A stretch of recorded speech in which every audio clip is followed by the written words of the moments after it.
ಶಿವಳ್ಳಿ ಸಂಪನ್ನ ಸುಳ್ಳೆ ಇದರ ದೀಪಾವಳಿ ಪ್ರಯುಕ್ತ ನಾವೆಲ್ಲ ಸೇರಿದೆ. ದೀಪಾವಳಿ ಪ್ರಯುಕ್ತದ ಎಲ್ಲ ಕಾರ್ಯಕ್ರಮಗಳ ಮೊದಲಾಗಿ ಪ್ರಜ್ಞಾ ಯಕ್ಷಗಾನ ಕಲಾಶಾಲೆ ಕಳೆದ ತಿಂಗಳಿನಿಂದ ಒಂದು ಕಾರ್ಯಕ್ರಮ ನಡೆಸಿಕೊಂಡು ಬರ್ತಾ ಇದೆ. ಅದು ಯಾವುದು ಅಂತ ಹೇಳಿದ್ರೆ, ಸುಳ್ಯದ ಸಂಪತ್ತಾಗಿದ್ದಂತಹ 2 ಯಕ್ಷ ಭಾಗವತರನ್ನು ನಾವು ಕಳ್ಕೊಂಡಿದ್ದೇವೆ. ಅಂತಾರಾಷ್ಟ್ರೀಯ ಮಟ್ಟದಲ್ಲಿ ಹೆಸರು ಮಾಡಿದಂಥ ಒಬ್ಬರು ಭಾಗವತರು ಮಧ್ಯಾಹ್ನ ಗಣಪತಿ ಭಟ್. ಆದರೆ ಸುಳ್ಯದಲ್ಲಿ ಇದ್ದುಕೊಂಡು ಹಲವಾರು ವಿದ್ಯಾರ್ಥಿಗಳನ್ನು ಬೆಳೆಸಿದಂಥ ಸೌಮ್ಯ ಸ್ವಭಾವದ ರಾಮಚಂದ್ರ ಅಧಿಕಾರರು ನಮ್ಮಿಂದ ದೂರ ಆಗಿದ್ದಾರೆ. ಕಳೆದ ತಿಂಗಳ ಇದೇ ಸಮಯದಲ್ಲಿ ಅವರನ್ನು ಅಗಲಿದಂತಹ ದುಃಖದಲ್ಲಿದ್ದಂತಹ ನಾವು ಒಂದು ಕಾರ್ಯಕ್ರಮ ಮಾಡಿದ್ದೆವು, ಒಂದು ತಾಳಮದ್ದಳೆಯನ್ನು ಮಾಡಿದ್ದೆವು. ಆಗ ಸಂಕಲ್ಪ ಮಾಡಿದ ಕಾರ್ಯಕ್ರಮದ ಒಂದು ವಿಷಯ ಅಂತ ಹೇಳಿದರೆ, ಮುಂದಕ್ಕೆ ಪ್ರತಿ ತಿಂಗಳು ಕೊನೆಯ ಶನಿವಾರ ಅವರ ಸ್ಮರಣಾರ್ಥ ಕಾರ್ಯಕ್ರಮ ಮಾಡಬೇಕು, 12 ತಿಂಗಳು ಮಾಡಬೇಕು ಅಂತ ಒಂದು ಸಂಕಲ್ಪವನ್ನು ಮಾಡಿದ್ದೆವು. ಅದಕ್ಕೆ ಸರಿಯಾಗಿ ರಾಘವೇಂದ್ರ ಮಠದಲ್ಲಿ ಇವತ್ತು ದೀಪಾವಳಿ ಆಚರಣೆ ಅಂತಾಯಿತು. ಅದಕ್ಕೆ 2 ಕಾರ್ಯಕ್ರಮಗಳನ್ನು ಜೋಡಿಸ್ತಾ ಇದೇ ವೇದಿಕೆಯಲ್ಲಿ ಇದೇ ಸ್ಥಳದಲ್ಲಿ ನಮ್ಮ ಶಿವಳ್ಳಿ ಸಂಪನ್ನದ ವೇಷಧಾರಿಗಳು ಕುಣಿಯುವಾಗ ಭಾಗವತಿಗೆ ಮಾಡ್ತಾ ಇದ್ದವರು ರಾಮಚಂದ್ರ ಅರವಿದ್ದಾರೆ. 2 ವರ್ಷಗಳ ಹಿಂದೆ, ಸರಿ 2 ವರ್ಷಗಳ ಹಿಂದೆ ಇದೇ ಸಮಯದಲ್ಲಿ ನಾವೊಂದು ಸಾಂಸ್ಕೃತಿಕ ವೈಭವ ಅಂತ ಮಾಡಿದ್ದೆವು. ಅದರಲ್ಲಿ ಒಂದು ಪದ್ಯ ಹೇಳಿದ್ದೆವು. ಅದ ಕಾರಣ ಮತ್ತೆ ಇದೇ ಸ್ಥಳದಲ್ಲಿ ಅವರ ಸ್ಮರಣಾರ್ಥ ಒಂದು ಕಾರ್ಯಕ್ರಮ ಮಾಡುವ ಅಂತ ಹೇಳಿ ಇವತ್ತು ಈ ಕಾರ್ಯಕ್ರಮವನ್ನು ನಾವು ಆಯೋಜಿಸ್ತಾ ಇದ್ದೇವೆ. ಕಾರ್ಯಕ್ರಮ ಯಕ್ಷ ಕಥಾಗಾನ ಅಂತ. ಕೆಲವರಿಗಾಗಿರ್ಬೋದು ಇದಂತಪ್ಪ ಹೊಸ ಟೈಟ್ಲ್ ಕೊಡ್ತಾ ಇದ್ದಾರೆ, ವೇಷ ಇಲ್ಲ, ತಾಳಮದ್ದಳೆಗೆ ಅರ್ಥ ಇಲ್ಲ, ಭಾಗವತರು ಇದ್ದಾರೆ, ಹಿಮ್ಮೇಳದವರಿದ್ದಾರೆ ಅಂತ.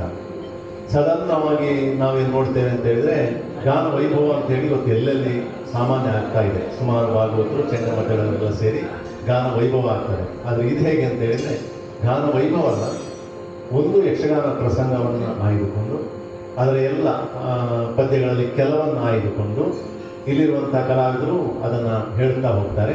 ಅದರ ಮಧ್ಯೆ ಸಾಮಾನ್ಯವಾಗಿ ತಾಳಮದ್ದ ಯಕ್ಷಗಾನದಲ್ಲಾದರೆ ವೇಷವೇ ಬಂದು ಕುಣಿತದ ಮೂಲಕ ಅರ್ಥದ ಮೂಲಕ ಅದನ್ನು ವಿಸ್ತರಿಸಿದರೆ, ತಾಳಮದ್ದಳೆಯಲ್ಲಾದರೆ ವಾಚಿಕ ಅಭಿವ್ಯಕ್ತಿ ಅಂತ ಹೇಳ್ತಾರೆ, ಮಾತಿನ ಮೂಲಕ ಕಥೆಯನ್ನು ತಗೊಂಡೋಗ್ತಾರೆ.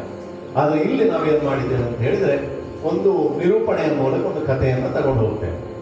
ಪದ್ಯದಿಂದ ಪದ್ಯಕ್ಕೆ ನಾವು ಸಂಪರ್ಕವನ್ನು ಕಲ್ಪಿಸ್ತಾ ಒಟ್ಟು ಒಂದು ಕಥೆಯನ್ನು ತಗೊಂಡು ಹೋಗ್ತೇವೆ. ಆದ ಕಾರಣ ಒಂದು ಲೆಕ್ಕದಲ್ಲಿ ಇಲ್ಲಿಯ ಭಾಗವತರಿಗೆ ಒಂದು ಲಿಮಿಟೇಷನ್ ಇದೆ.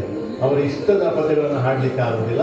ಅದೊಂದು ಪ್ರಸಂಗವನ್ನು ಅಧ್ಯಯನ ಮಾಡುವ ದೃಷ್ಟಿಯಿಂದ ಮತ್ತು ಜನರಿಗೆ ಕೂತವರಿಗೆ ಒಂದು ಪ್ರಸಂಗವು ತಲುಪುವ ದೃಷ್ಟಿಯಿಂದ ಹೊಸದಾಗಿ ಇದನ್ನು ಪ್ರಯೋಗ ಮಾಡ್ತಾ ಇದ್ದೇವೆ ಮತ್ತು ಇದನ್ನು ಇಬ್ಬರು ಭಾಗವತರಿಗೆ ಅರ್ಪಿಸ್ತಾ ಇದ್ದೇವೆ. ಅದರ ಮಧ್ಯೆ ಡಾಕ್ಟರ್ ವೀಣಾ ಬರ್ತಾರೆ. ಬಂದಾಗ ಅವರು ತಮ್ಮ ಅನುಭವದ ಮಾತುಗಳನ್ನು ಈ ಭಾಗವತರ ಬಗ್ಗೆ ಅವರು ಹೇಳ್ತಾರೆ. ಯಾಕಂತ ಹೇಳಿದ್ರೆ, ಸುಳ್ಯದ ಎಲ್ಲ ಕಲಾವಿದರು ಇವರಿಬ್ಬರ ಭಾಗವತಿಗೆ ಹೆಜ್ಜೆ ಹಾಕಿದವರು ನಾವೆಲ್ಲ. ಹಾಗೆ ಮಧ್ಯದಲ್ಲಿ ಅವರು 5-10 ನಿಮಿಷ ಮಾತಾಡ್ತಾರೆ, ಮತ್ತು ಈ ಕಾರ್ಯಕ್ರಮ ಮುಂದುವರಿಸ್ತದೆ. ಹೀಗೆ ಈ ಯಕ್ಷಕಥಾಗಾನಕ್ಕೆ ನಮ್ಮೊಂದಿಗೆ ಎಲ್ಲ ಯುವ ಪ್ರತಿಭೆಗಳಿದ್ದಾರೆ. ಅವರು ವಿದ್ಯಾರ್ಥಿಗಳು ಹೋಗುದು, ಯುವಕರು ಹೋಗುದು. ಶಾಲೆಗೆ ಹೋಗುವ ಕಾರಣ ವಿದ್ಯಾರ್ಥಿಗಳು, ಆದರೆ ಅವರ ಮನೋಮಟ್ಟ ನೋಡಿದರೆ, ಸಾಧನೆ ಮಟ್ಟ ನೋಡಿದರೆ ಖಂಡಿತ ಅವರು ಯುವಕರು. ಇವತ್ತವರು ಮುಂದಕ್ಕೆ ಯಕ್ಷಗಾನ ವೇದಿಕೆಯಲ್ಲಿ ಭಾಗವತಿಕೆ ಮಾಡಲಿಕ್ಕೆ ಸಿದ್ಧರಾಗ್ತಾ ಇದ್ದಾರೆ. ನಮ್ಮ ಆ ಕಡೆಯಿಂದ ಇರುವುದು ಶರಣ್ಯ KS ಕೆರೆಮೂಲೆ ಕಲ್ಮಡ್ಕ, ಟೀಚರ್, ನೋಡಲಿಕ್ಕೆ ಚಿಕ್ಕದಾಗಿದ್ದರೆ ಟೀಚರ್ ಆಗಿದ್ದಾರೆ. ಸರ್ಕಾರಿ ಹಿರಿಯ ಪ್ರಾಥಮಿಕ ಶಾಲೆ ಪಂಬತ್ತಾಡಿಯಲ್ಲಿ ಇಂಗ್ಲಿಷ್ ಟೀಚರ್ ಆಗಿದ್ದಾರೆ. ರಂಗಭೂಮಿ ಆಸಕ್ತಿಯ ಇದು, ಕುಣಿತಾರೆ, ಯಕ್ಷಗಾನ ಕುಣಿತಾರೆ, ಭರತನಾಟ್ಯ ಕುಣಿತಾರೆ, ಎಲ್ಲ ಕುಣಿತಾರೆ, ಹಾಡ್ತಾರೆ. ಇಷ್ಟ, ರಂಗಭೂಮಿ ಇಷ್ಟ ಅಂತ ಹೇಳುವಂಥ ಶರಣ್ಯ ನಮ್ಮ ಮಠಕ್ಕೆ ಹೊಸ ಪರಿಚಯ. ಶರಣ್ಯ, ಸ್ವಾಗತ. ಈಚೆಗೂ ಅಭಿಜ್ಞಾ ಭಟ್ನಾಟಿಕೇರಿ, ಒಮ್ಮೆ ನೋಡಿದ್ದೀರಿ, ಇಲ್ಲಿ 2-3 ಸಲ ನೋಡಿದ್ದೀರಿ. ಭಜನೆ ಹಾಡ್ತಾಳೆ, ಆನಂತರ ಯಕ್ಷಗಾನದ ಪದ್ಯಗಳನ್ನು ಹಾಡ್ತಾಳೆ, ಡ್ಯಾನ್ಸ್ ಮಾಡ್ತಾಳೆ. 10ನೇ ತರಗತಿ ಸೈಂಟ್ ಜೋಸೆಫ್ ಸ್ಕೂಲ್ ಸುಳ್ಳಿ ಇಲ್ಲಿ ವಿದ್ಯಾಭ್ಯಾಸ ಮಾಡ್ತಾ ಇದ್ದಾಳೆ. ಗುರುವಾಗಿ 3 ಜನಕ್ಕೂ ಪದ್ಯಾಣ ಗಣಪತಿ ಭಟ್ರು ಗುರುಗಳಿಗೆ. ಆದರೆ ಅಭಿಜ್ಞನಿಗೆ ಪ್ರಾಥಮಿಕವಾಗಿ ಹೆಚ್ಚು ಹೇಳಿಕೊಟ್ಟದ್ದು ದಯಾನಂದಮಯ್ಯ ಅವರು. ಹಾಗೆ ಅಭ್ಯಾಸ ಮಾಡ್ತಾ ಇದ್ದಾಳೆ. ಹಾಗೆ ಅಭಿಜ್ಞ, ಸ್ವಾಗತ. ಹಾಗೆ ಈ ಕಡೆಗಿರುವ ರಚನಾ ಚಿರ್ಗರ್, ಸುಬ್ರಹ್ಮಣ್ಯೇಶ್ವರ ಪದವಿ ಪೂರ್ವ ಕಾಲೇಜು ಸುಬ್ರಹ್ಮಣ್ಯಲ್ಲಿ ದ್ವಿತೀಯ PUC ವಿದ್ಯಾರ್ಥಿನಿ. ಹಾಗೆ ಹಾಡ್ತಾಳೆ, ಭರತನಾಟ್ಯ ಮಾಡ್ತಾಳೆ, ಎಲ್ಲ ರಂಗದಲ್ಲಿ ಇದ್ದಾಳೆ. ಇಲ್ಲಿಗೆ ಹೊಸ ಪರಿಚಯ ಆದರೂ ಸುಳ್ಯಕ್ಕೆ ಹೊಸ ಪರಿಚಯ ಅಲ್ಲ. ಈಗಾಗಲೇ ಒಂದು ಆಟವನ್ನು ಆಡಿಸುವಷ್ಟು ಸಾಮರ್ಥ್ಯ ಇದೆ. ಇಡೀ ರಾತ್ರಿ ಆಟವನ್ನು ಆಡಿಸುವಷ್ಟು ಸಾಮರ್ಥ್ಯವನ್ನು ಪಡ್ಕೊಂಡಿದ್ದಾಳೆ. ಪದ್ಯಾಣ ಗಣಪತಿ ಭಟ್ರ ಶಿಷ್ಯೆ ರಚನಾ, ಸ್ವಾಗತ. ಮಧ್ಯದಲ್ಲಿ 3 ಹುಡುಗಿಯರು ಕೂತಿದ್ರೆ ಆಚೆ ಈಚೆ ಒಬ್ಬೊಬ್ಬರು ಹುಡುಗರು ಕೂತಿದ್ದಾರೆ ಹಿಮ್ಮೇಳದಲ್ಲಿ. ಆ ಕಡೆ ಇರುವ ಅಂಬಾತನಯ ಅನ್ನಾಡಿ ಅಂತ ಹೇಳಿ ಮಂಗಳೂರಲ್ಲಿ ವಿದ್ಯಾಭ್ಯಾಸ ಸಿಎಯನ್ನು ಮಾಡ್ತಾ ಇದ್ದಾನೆ. ಹಾಗೆ ಯಕ್ಷಗಾನ ಕಲಾವಿದ, ಚೆಂಡನ ಕಡೆ ನುಡಿಸ್ತಾನೆ ಹಾಗೂ ಹಲವಾರು ಫೀಲ್ಡಲ್ಲಿ ತೊಡಗಿಕೊಳ್ತಾನೆ. ಟೀಮಲ್ಲಿ ಒಂದು ಸ್ಪಿರಿಟ್ ಅವನು, ಎಲ್ಲರಿಗೂ ಖುಷಿಯಲ್ಲಿರ್ತಾನೆ. ತನಯ ಸ್ವಾಗತ. ಈ ಕಡೆ ಇರುವ ಹುಡುಗ ಚಿರಪರಿಚಿತ, ಪ್ರಥಮ ಮೂಡಿತಾಯ, MIT ಮಣಿಪಾಲದಲ್ಲಿ MTech ಮಾಡ್ತಾ ಇದ್ದಾನೆ ಹಾಗೂ ಚೆಂಡ ನುಡಿಸ್ತಾನೆ. ನಿಮಗೆಲ್ಲ ಪರಿಚಯಿತ ಪ್ರಥಮ ಸ್ವಾಗತ. ನಾನು ಪ್ರಕಾಶ್ ಮೂಡಿತಾಯ. ಇವತ್ತಿನ ಈ ಕಥಾ ನಿರೂಪಣೆಯನ್ನು ಮಾಡ್ತೇನೆ ಮತ್ತು ಹೊಸ ಪ್ರಯತ್ನವನ್ನು ಮಾಡ್ತಾ ಇದ್ದೇವೆ. ಇದಕ್ಕೆಲ್ಲ ತಮ್ಮನ್ನು ನಾವು ಸ್ವಾಗತಿಸ ಮತ್ತೊಮ್ಮೆ ವೀಣು ಬಂದಾಗ ಅವರ ಸಮಯವನ್ನು ನೋಡಿಕೊಂಡು ಮಧ್ಯದಲ್ಲಿ ಒಂದು ಇಂಟ್ರಪ್ಷನ್ ಅಲ್ಲ, ಪೂರಕವಾಗಿ ನುಡಿನ ಮನಸ್ಸಲ್ಲ ನಾವು ಸಲ್ಲಿಸ್ತೇವೆ ಇಬ್ಬರಿಗೆ. ಅದು ಬಿಟ್ಟರೆ ಇವತ್ತಿನ ಕಥಾ ಪ್ರಸಂಗವನ್ನು ನಾವು ಹಾಡಿ ತೋರಿಸಲಿಕ್ಕಿದ್ದೇವೆ.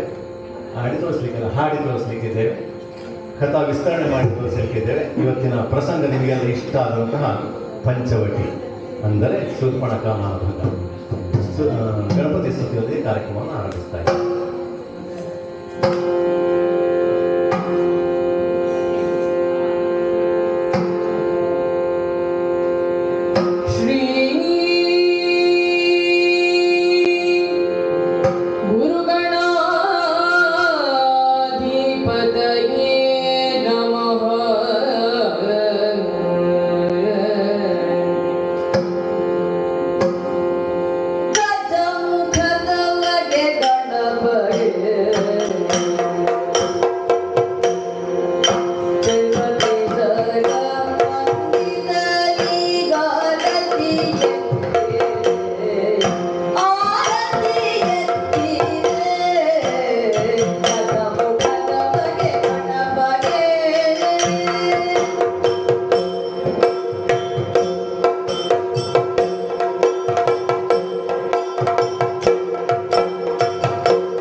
ತೋರಿಸಲಿಕ್ಕೆ ಇರುವಂತಹ ಹಲವಾರು ಮಾಧ್ಯಮಗಳಲ್ಲಿ ಯಕ್ಷಗಾನ ಉಂಟು. ಸುಮಾರು ವರ್ಷಗಳ ಹಿಂದೆ 1200 ಇಸವಿಯ ಹಿಂದೆ ಇದು ಹೀಗಿದ್ದ ಹಾಗೆ ಒಂದು ವೇದಿಕೆಯಲ್ಲಿ ಪ್ರದರ್ಶಿಸಲ್ಪಡುವಂತಹ ಕಲೆ ಆಗಿರಲಿಲ್ಲ.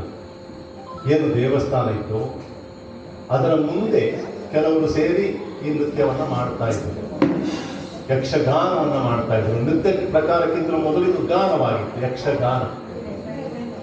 ಆದರೆ ಇದರಲ್ಲಿ ಗಾನವನ್ನು, ಇಡೀ ಪ್ರಸಂಗವನ್ನು ತಗೊಳ್ಳುವುದಕ್ಕೆ ಪ್ರಸಂಗ ಪುಸ್ತಕ ಅಥವಾ ಪ್ರಸಂಗ ಅಂತ ಹೇಳ್ತಾರೆ. ಈ ಪ್ರಸಂಗ ಮೊದಲು ಕಾವ್ಯವಾಗಿತ್ತು. ಕಾವ್ಯ ಅಂದರೆ ಓದ್ಲಿಕ್ಕೆ ಇರುವಂಥದ್ದಾಗಿತ್ತು. ಈಗ ಬೇರೆ ಕುಮಾರವ್ಯಾಸ ಭಾರತ ಏನಿದೆ, ಪಂಪ ಭಾರತ ಏನಿದೆ, ಹಾಗೆ ಯಕ್ಷಗಾನ ಶೈಲಿಯಲ್ಲಿರುವಂಥ ಓದ್ಲಿಕ್ಕಿರುವಂಥ ಒಂದು ಕಾವ್ಯವಾಗಿತ್ತು. ಆ ನಂತರ ಅದು ಬದಲಾಗ್ತಾ ಮಾತಿಗೆ ಬಂತು. ಆ ನಂತರ ಈಗ ಯಕ್ಷಗಾನ ಪ್ರಸಂಗ ರಚನೆ ಅಂತ ಹೇಳಿದರೆ ಒಂದು ವೇದಿಕೆ, ಲೈಟಿಂಗ್ಸು, ಮೈಕ್ ಇದನ್ನು ಇಟ್ಟುಕೊಂಡೇ, ಪಾತ್ರಧಾರಿಗಳನ್ನು ಇಟ್ಟುಕೊಂಡೇ ಮಾಡ್ತಾರೆ. ಆದರೆ ಮೊದಲಿಗೆ ಇದ್ದದ್ದು ಇದು ಕಾವ್ಯವಾಗಿದೆ. ಹಾಗೆ ಮಹಾಭಾರತ ಮತ್ತು ರಾಮಾಯಣ ಇರ್ಬೋದು, ಶಿವಪುರಾಣ ಇರ್ಬೋದು, ದೇವಿ ಪುರಾಣ ಇರ್ಬೋದು, ಇದನ್ನೆಲ್ಲ ಕಥಾವಸ್ತುವಾಗಿಟ್ಟುಕೊಂಡು ರಚನೆ ಆದಂಥ ಹಲವಾರು ಪ್ರಸಂಗ ಇದೆ. ಇಂತಹ ಪ್ರಸಂಗಗಳಲ್ಲಿ ಒಬ್ಬ ಕವಿ ಬರೆದಂತಹ ಪ್ರಸಂಗ ಹೆಚ್ಚು ಪ್ರಸಿದ್ಧ. ಅವ ನಮ್ಮ ಹತ್ತಿರದ ಮನೆ ಭಾರತಿ ಸುಬ್ಬ ಅಂತ, ಕುಂಬಳೆಯವನು. ಅವರನ್ನು ಯಕ್ಷಗಾನದ ಜನಕ ಅಂತ ಹೇಳಿಯೂ ಕೂಡ ಹೇಳ್ತಾರೆ. ಅದಕ್ಕಿಂತ ಮೊದಲು ಯಕ್ಷಗಾನ ಇರಲಿಲ್ಲ ಅಂತ ಅರ್ಥ ಅಲ್ಲ. ಆದರೆ ಯಕ್ಷಗಾನಕ್ಕೆ ಒಂದು ಚೌಕಟ್ಟು ಕೊಟ್ಟದ್ದು, ಹೀಗೆ ಆಡಬೇಕು, ಅದರ ಕಾವ್ಯದ ಏನಿದೆ, ಅದರ ಸತ್ವ ಏನಿದೆ, ಇದನ್ನು ಹೆಚ್ಚಿಸಿದವ ಭಾರತಿ ಸುಬ್ಬ. ಭಾರತಿ ಸುಬ್ಬನ ರಚಿಸಿದಂಥ ಹಲವಾರು ಕೃತಿಗಳಲ್ಲಿ ನಾವು ಇವತ್ತು ಆರಿಸಿಕೊಂಡದ್ದು ಒಂದು ಕೃತಿ ಪಂಚವಟಿ. ಆ ಪ್ರಸಂಗವನ್ನು ಈಗ ಅಮೃತದೊಂದಿಗೆ ಆರಂಭಿಸ್ತಾ ಇದ್ದೇವೆ.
ಅಯೋಧ್ಯೆಯಲ್ಲಿ ರಘುಕುಲದಲ್ಲಿ ಜನಿಸಿದವನೇ ರಾಮ. ದಶರಥನ 4 ಮಕ್ಕಳಲ್ಲಿ ರಾಮ ಹಿರಿಯವ, ನಮಗೆಲ್ಲ ಗೊತ್ತಿದ್ದ ಕಥೆ. ಆದರೆ ರಾಮನಿಗೆ ಯಾವಾಗ ಪಟ್ಟಾಭಿಷೇಕ ಆಗಬೇಕು ಅಂತ ನಿಶ್ಚಯ ದಶರಥ ಮಾಡ್ತಾನೋ, ಆಗ ಮಂಥರೆ ಹೇಳಿದಂಥ ಮಾತಿಗೆ ಮರುಳಾದಂತಹ ಕೈಕೇಯಿ ಹಠ ಹಿಡಿತಾನೆ. ರಾಮನಿಗೆ ಪಟ್ಟ ಆಗಬಾರದು, ನನ್ನ ಮಗ ಭರತನಿಗೆ ಪಟ್ಟ ಆಗಬೇಕು. ಇನ್ನೊಂದು ರಾಮ 14 ವರ್ಷ ವನವಾಸಕ್ಕೆ ಹೋಗಬೇಕು ಅಂತ ರಾಮ ಹೊರಡ್ತಾನೆ. ಯಾಕೆಂತ ಹೇಳಿದ್ರೆ, ತಾಯಿ ಅಂತ ಹೇಳಿದ್ರೆ ದೇವರು ಅಂತ ನಂಬಿದವ ರಾಮ, ಆದರ್ಶ ಪುರುಷೋತ್ತಮ. ನಂತರ ಪುರುಷೋತ್ತಮ ಆದರ್ಶ ಪ್ರಾಯ ಆಗಲೇ ಆಗಿದ್ದ. ಹಾಗೆ ಹೊರಟಂತ ರಾಮನ ಜೊತೆ ಸೀತೆಯು ಹೊರಡ್ತಾಳೆ, ಜೊತೆಗೆ ಲಕ್ಷ್ಮಣನು ಸೇರಿಕೊಳ್ತಾನೆ. ಅವರು ಎಲ್ಲ ಬಂಧುಗಳನ್ನು ಅಗಲಿ ವನವಾಸದತ್ತ ಮುಖ ಮಾಡ್ತಾರೆ. ಗುಹನ ಮೂಲಕ ನದಿಯನ್ನು ದಾಟಿದ ಬಳಿಕ ಅವರು ಮುಂದುವರಿಸ್ತಾ ಹಲವರನ್ನ ಭೇಟಿ ಆಗ್ತಾರೆ. ಅದರಲ್ಲಿ 2 ವಿಷಯಗಳನ್ನು ನಾವು ನೆನಪಿಟ್ಟುಕೊಳ್ಬೇಕು. ಭಾರದ್ವಾಜ ಮುನಿಗಳನ್ನು ಅವರು ಭೇಟಿ ಆಗ್ತಾರೆ. ಅದೇ ಸಮಯದಲ್ಲಿ ಚಿತ್ರಕೂಟಕ್ಕೆ ಅವರು ಬಂದಾಗ ಯಾರಿಗೆ ಪಟ್ಟದ ಒಲವಿತ್ತು ಕೈಕೇಯಿಗೆ, ಆದರೆ ಕೈಕೇಯಿಯ ಮಗ ಭರತನಿಗೆ ಪಟ್ಟದ ಒಲವಿರಲಿಲ್ಲ. ರಾಮ ಬಿಟ್ಟು ನನಗೆ ಯಾರೂ ಇಲ್ಲ, ಸರ್ವಸ್ವ ರಾಮ ಅಂತ ಹೇಳಿ ಅವ ಮಾವನ ಮನೆಗೆ ವಿದ್ಯಾಭ್ಯಾಸ ಹೋದವ ತಿರುಗಿ ಬಂದಾಗ ಊರಲ್ಲಿ ರಾಮ ಇಲ್ಲ, ಪಟ್ಟಕ್ಕೆ ಸಿದ್ಧತೆ ಆಗ್ತಾ ಇದೆ. ಇದನ್ನ ಒಲ್ಲೆ ಎಂದಂತಹ ಭರತ ಏನು ಮಾಡ್ತಾನೆ ಅಂತ ಹೇಳಿದ್ರೆ, ರಾಮ ಇಲ್ಲದೆ ನಾನು ಜೀವಿಸಲಾರೆ ಅಂತ ಹೇಳಿ ನೇರವಾಗಿ ಚಿತ್ರಕೂಟಕ್ಕೆ ಬರ್ತಾನೆ. ಅಣ್ಣ ಬಾ ನನ್ನ ಅಯೋಧ್ಯೆಗೆ, ಹೇಳಿದ್ದು ನನ್ನ ತಾಯಿಯಲ್ಲ, ನಾನೀಗ ಹೇಳ್ತಾ ಇದ್ದೇನೆ, ಮತ್ತೆ ನಮ್ಮ ಅಯೋಧ್ಯೆಗೆ ಬರಬೇಕು ಅಂತ ಹೇಳುವಾಗ, ಇಲ್ಲ, ತಾಯಿಗೆ ಕೊಟ್ಟ ಮಾತನ್ನ, ತಂದೆಗೆ ಕೊಟ್ಟ ಮಾತನ್ನ ಉಳಿಸ್ತೇನೆ ಅಂತ ರಾಮ ಹೇಳ್ತಾನೆ. ತನ್ನ ಪಾದುಕೆಯನ್ನ ಭರತನಿಗೆ ಕೊಡ್ತಾನೆ. ಭರತ ಪಾದುಕೆಯನ್ನು ತಲೆಯ ಮೇಲೆ ಇಟ್ಟುಕೊಂಡು ಅದನ್ನೇ ತಂದು ಅಯೋಧ್ಯೆಯಲ್ಲಿ ಅದನ್ನೇ ಪೀಠದ ಮೇಲೆ ಇಟ್ಟು ರಾಜ್ಯಭಾರ ಮಾಡ್ತಾನೆ, ಗೊತ್ತಿದ್ದ ಕತೆ. ಚಿತ್ರಕೂಟವನ್ನು ಬಿಟ್ಟಂತಹ ರಾಮ, ಲಕ್ಷ್ಮಣ, ಸೀತೆ ಇವರು ಮತ್ತೆ ಗೋದಾವರಿ ನದಿ ತೀರಕ್ಕೆ ಬರ್ತಾರೆ. ಅದು ಪಂಚವಟಿ ಕ್ಷೇತ್ರ. ಉಳ್ಕೊಳ್ಬೇಕಲ್ಲ, ಇದುವರೆಗೆ ಕಾಡಲ್ಲಿ ಸುತ್ತಾಡಿದವರು, ಅರಮನೆಯಲ್ಲಿದ್ದವರು. ಇಲ್ಲಿ ವ್ಯವಸ್ಥೆ, ಅರಮನೆಯಲ್ಲಿ ಹೇಳ್ತಿದ್ರೆ ವ್ಯವಸ್ಥೆ ಆಗ್ತಿತ್ತು, ಇಲ್ಲಿ ದೊಡ್ಡ ಪ್ರಬಲ ಕುಟೀರ ಆಗ್ತಿತ್ತು. ಆದರೆ ಅಂಥದ್ದು ಬೇಡ.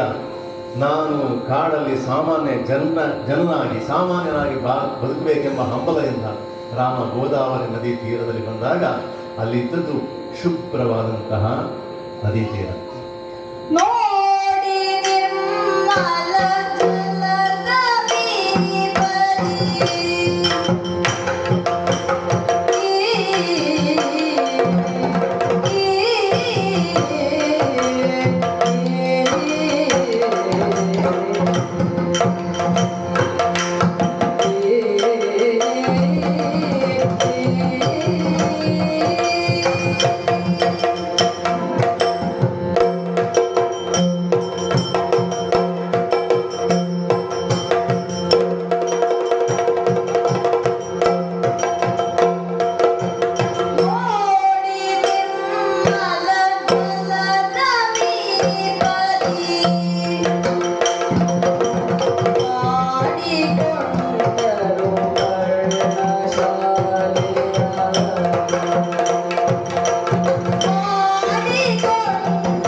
ಆದರೆ ಅಣ್ಣ ಮತ್ತು ಅತ್ತಿಗೆ ಬೇರೆ ಇರಬೇಕು, ನಾನು ಅವರ ರಕ್ಷಣೆಗಾಗಿ ಬೇರೆ ಇರಬೇಕು. ಮಹಾವಿಷ್ಣು ಜೊತೆ ಬಂದಂಥ ಆದಿಶೇಷ ಲಕ್ಷ್ಮಣ ಅಂತ ನಾವು ತಿಳ್ಕೊಳ್ಬೇಕು. ಅಣ್ಣ ಮತ್ತು ರಾಮ ಸೀತೆ ಅಂದರೆ ಮಹಾವಿಷ್ಣು ಲಕ್ಷ್ಮಿಯವ್ರನ್ನ ಕಾಪಾಡೋದೇ ಆದಿಶೇಷನ ಜವಾಬ್ದಾರಿಯಲ್ಲಿ. ಹಾಗೆ ಎರಡು ಅನ್ನ ಕುಟೀರ ಮಾಡ್ತಾರೆ, ಅಲ್ಲೇ ವಾಸವಾಗಿರ್ತಾರೆ. ಫಲಗಳನ್ನೆಲ್ಲ ಕೊಯ್ಲಿಕ್ಕೆ ಲಕ್ಷ್ಮಣ ತಂದು ಕೊಡ್ತಾನೆ. ಹೀಗೆ ಇರುವಾಗ ಅದು ಘೋರ ಅರಣ್ಯ. ಘೋರ ಅರಣ್ಯದಲ್ಲಿ ಈ ಸ್ಥಿತಿ ಹಾಗೆ ಇರುವುದಿಲ್ಲಲ್ಲ.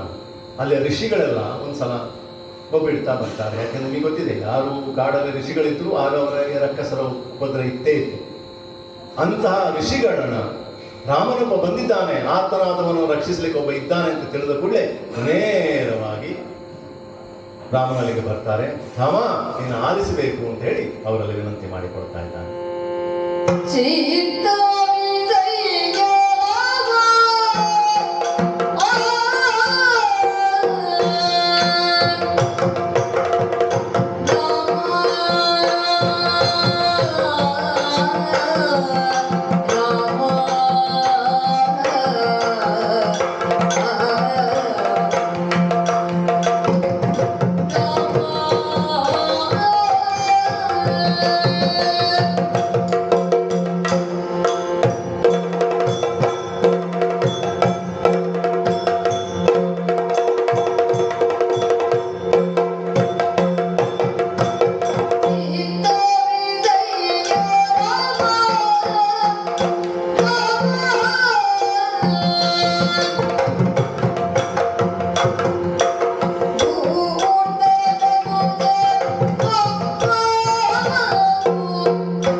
ನಮ್ಮ ಗುಡಿಸಲುಗಳನ್ನು ಕಿತ್ತರಿಸಾಡಿದರು, ಯಜ್ಞಕುಂಡವನ್ನು ಹಾಳು ಮಾಡಿದರು, ನಮ್ಮ ಗಡ್ಡವನ್ನೆಲ್ಲ ಹಿಡಿದರು, ದೊಡ್ಡ ದೊಡ್ಡ ಬಂಡೆಯನ್ನು ನಮ್ಮ ಬಂಡೆಗೆ ಹಾಕಿದರು.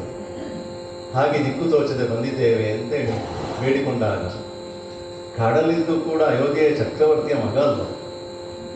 ಚಕ್ರವರ್ತಿ ಆದವನಿಗೆ ಎಲ್ಲಿದ್ರೂ ಕೂಡ ಪ್ರಜೆಗಳನ್ನು ಪರಿಪಾಲಿಸುವಂತಹ ಜವಾಬ್ದಾರಿ, ಅವನೇ ಚಕ್ರವರ್ತಿ.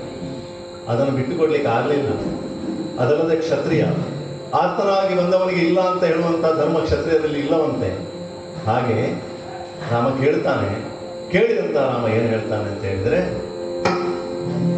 ಎಂದು ಹುಯಿಲಿಟ್ಟ ಋಷಿಗಳ ಮಾತ ಕೇಳ್ದು, ಎಂದು ಹುಯಿಲಿಟ್ಟ ಋಷಿಗಳ ಮಾತ ಕೇಳ್ದು,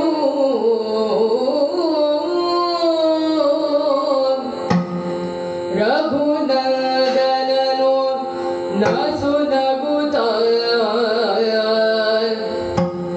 ಬೆದರದಿರಿ ರಕ್ಕಸರ ಕೊಡುದು ಕೊಡುವೆನು ತಾಳಿ, ಕಿರಿದು ದಿನದೊಳಗೆ ತಾನೆಂದೊಡಂಬಡಿಸಿ ಬಳಿಕ ಎಂದು ಹುಯಿಲಿಟ್ಟ ಋಷಿಗಳ ಮಾತ ಕೇಳ್ದು,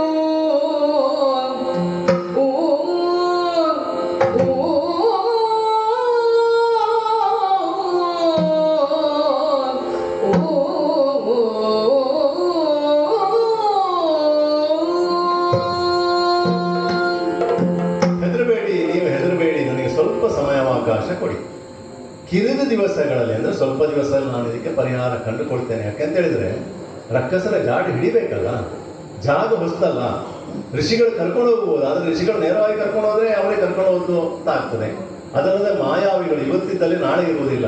ಹಾಗೆ ಸ್ವಲ್ಪ ದಿವಸ ನನಗೆ ಸಮಯ ಕೊಡಿ ಅಂತ ಅವರನ್ನು ಕಳಿಸಿಕೊಳ್ತಾನೆ ರಾಮ.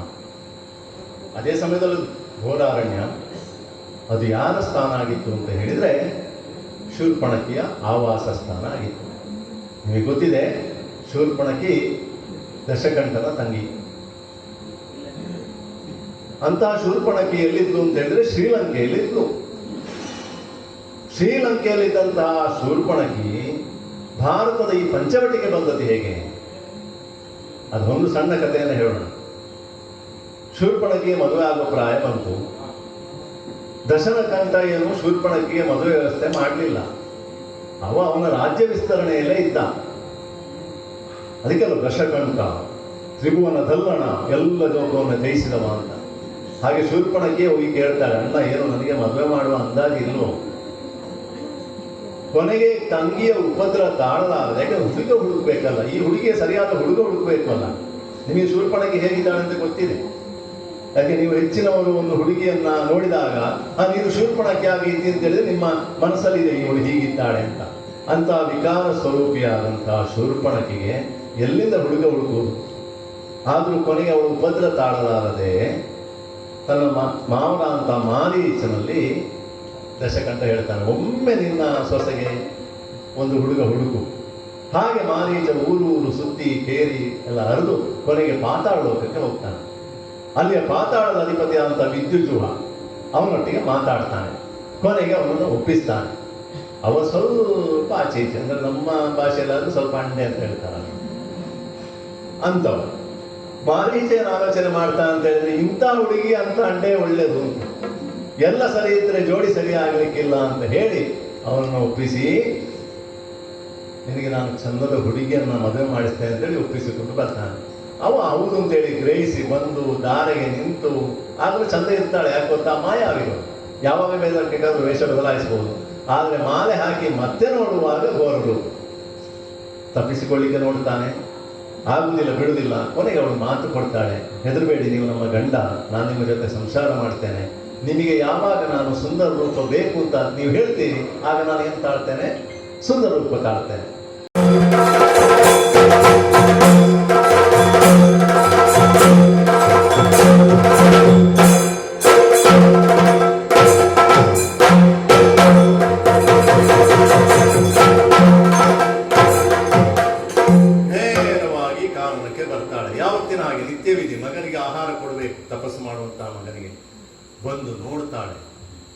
ಬಿದಿರಿನ ಹಿಂಡು ಚಲ್ಲಾಪಿಲ್ಲಿ ಆಗಿದೆ, ಮುರಿದು ಹೋಗಿದೆ. ಆಶ್ಚರ್ಯ ಆಗ್ತದೆ. ಓಡಿ ಹೋಗ್ತಾಳೆ ಬಿದಿರಿನ ಹಿಂಡೆ ಮಧ್ಯದಲ್ಲಿ, ನನ್ನ ಮಗ ಎಲ್ಲಿದ್ದಾನೆ ಅಂತ. ತಪಸ್ಸಿನಲ್ಲಿದ್ದಂತಹ ಮಗನ ಶಿರ ಛೇದಿಸಲ್ಪಟ್ಟಿದೆ. ಮಗ ಹೆಣವಾಗಿ ಉರುಳಿದ್ದಾನೆ. ನಾನು ಇಷ್ಟು ವರ್ಷ ಕಾಪಿಟ್ಟಂತಹ ನನ್ನ ಮಗ ಹೆಣವಾಗಿ ಉರುಳಿದ್ದಾನೆ ಅಂತ ಹೇಳಿದರೆ ಭರ ಸಿಡಿಲು ಹೊಡೆದಾಗ ಆಗ್ತದೆ. ನಮ್ಮ ರಕ್ಕಸರು ಹೀಗೆ ಮಾಡಲಿಕ್ಕಿಲ್ಲ. ಋಷಿಮುನಿಗಳಿಗೆ ಮಾಡುವ ಧೈರ್ಯ ಇಲ್ಲ. ಹಾಗಿದ್ದರೆ ನಾನು ಕಾಪಾಡಿಕೊಂಡು ಬಂದಂತಹ ನನ್ನ ಮಗನನ್ನ ಕೊಲ್ಲಬೇಕಾದ್ರೆ ಈ ಕಾಡಿಗೆ ಬೇರೆ ಯಾರೋ ಬಂದಿದ್ದಾರೆ. ಯಾರು ಬಂದಿದ್ದಾರೆ? ಬಂದವರು ಯಾರು? ಯಾರವ ಮನುಜ? ಮನುಜ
ಇಷ್ಟವರೆಗೆ ನಮ್ಮ ವನಕ್ಕೆ ಯಾರು ಬರಲಿಲ್ಲ, ಬರುವ ಧೈರ್ಯವೂ ಮಾಡಲಿಲ್ಲ. ಇವತ್ತು ಮೂಗಿಗೆ ವಾಸನೆ ಬಡೀತಾ ಇದೆ. ನಮ್ಮವರ ಮೈಯ ವಾಸನೆ ಅಲ್ಲ, ನರ ವಾಸನೆ. ಹಾಗಿದ್ರೆ ನರಳು ಬಂದರು ಅಂತ ಆಯ್ತು ಅಂತೇಳಿ ತನ್ನವರನ್ನೆಲ್ಲ ಕೂಡಿಸ್ಕೊಳ್ತಾರೆ. ಬನ್ನಿ ಇವತ್ತೊಂದು ಹೊಸ ಭೋಜನ ಮಾಡಿಸ್ತೇನೆ ನಿಮಗೆ, ಸಹಭೋಜನ. ಇಷ್ಟವರೆಗೆ ನಾವು ಇಲ್ಲಿಯ ಪ್ರಾಣಿಗಳನ್ನು, ಋಷಿಗಳ ಅಡುಗೆ ಎಲ್ಲ ಉಪಯೋಗ ಮಾಡಿಕೊಂಡು ಮಾಡಿದ ಅಡುಗೆ. ಇವತ್ತು ಹಾಗೆಲ್ಲ ಹೊಸ ಅಡುಗೆ ಬಡಿಸ್ತೇನೆ ಬನ್ನಿ ಅಂತ ಹೇಳಿ ಕರ್ಕೊಂಡು ಹೋಗ್ತಾಳೆ. ಹೋಗುವಾಗ ತನ್ನವರಿಗೆ ಹೇಳ್ತಾಳಂತೆ, ನಾನಿವತ್ತು ನಿಮಗೆ ಉಣಬಡಿಸ್ತೇನೆ. ನನ್ನ ಅಡುಗೆ ಹೇಗಿರ್ತದೆ ಗೊತ್ತಾ?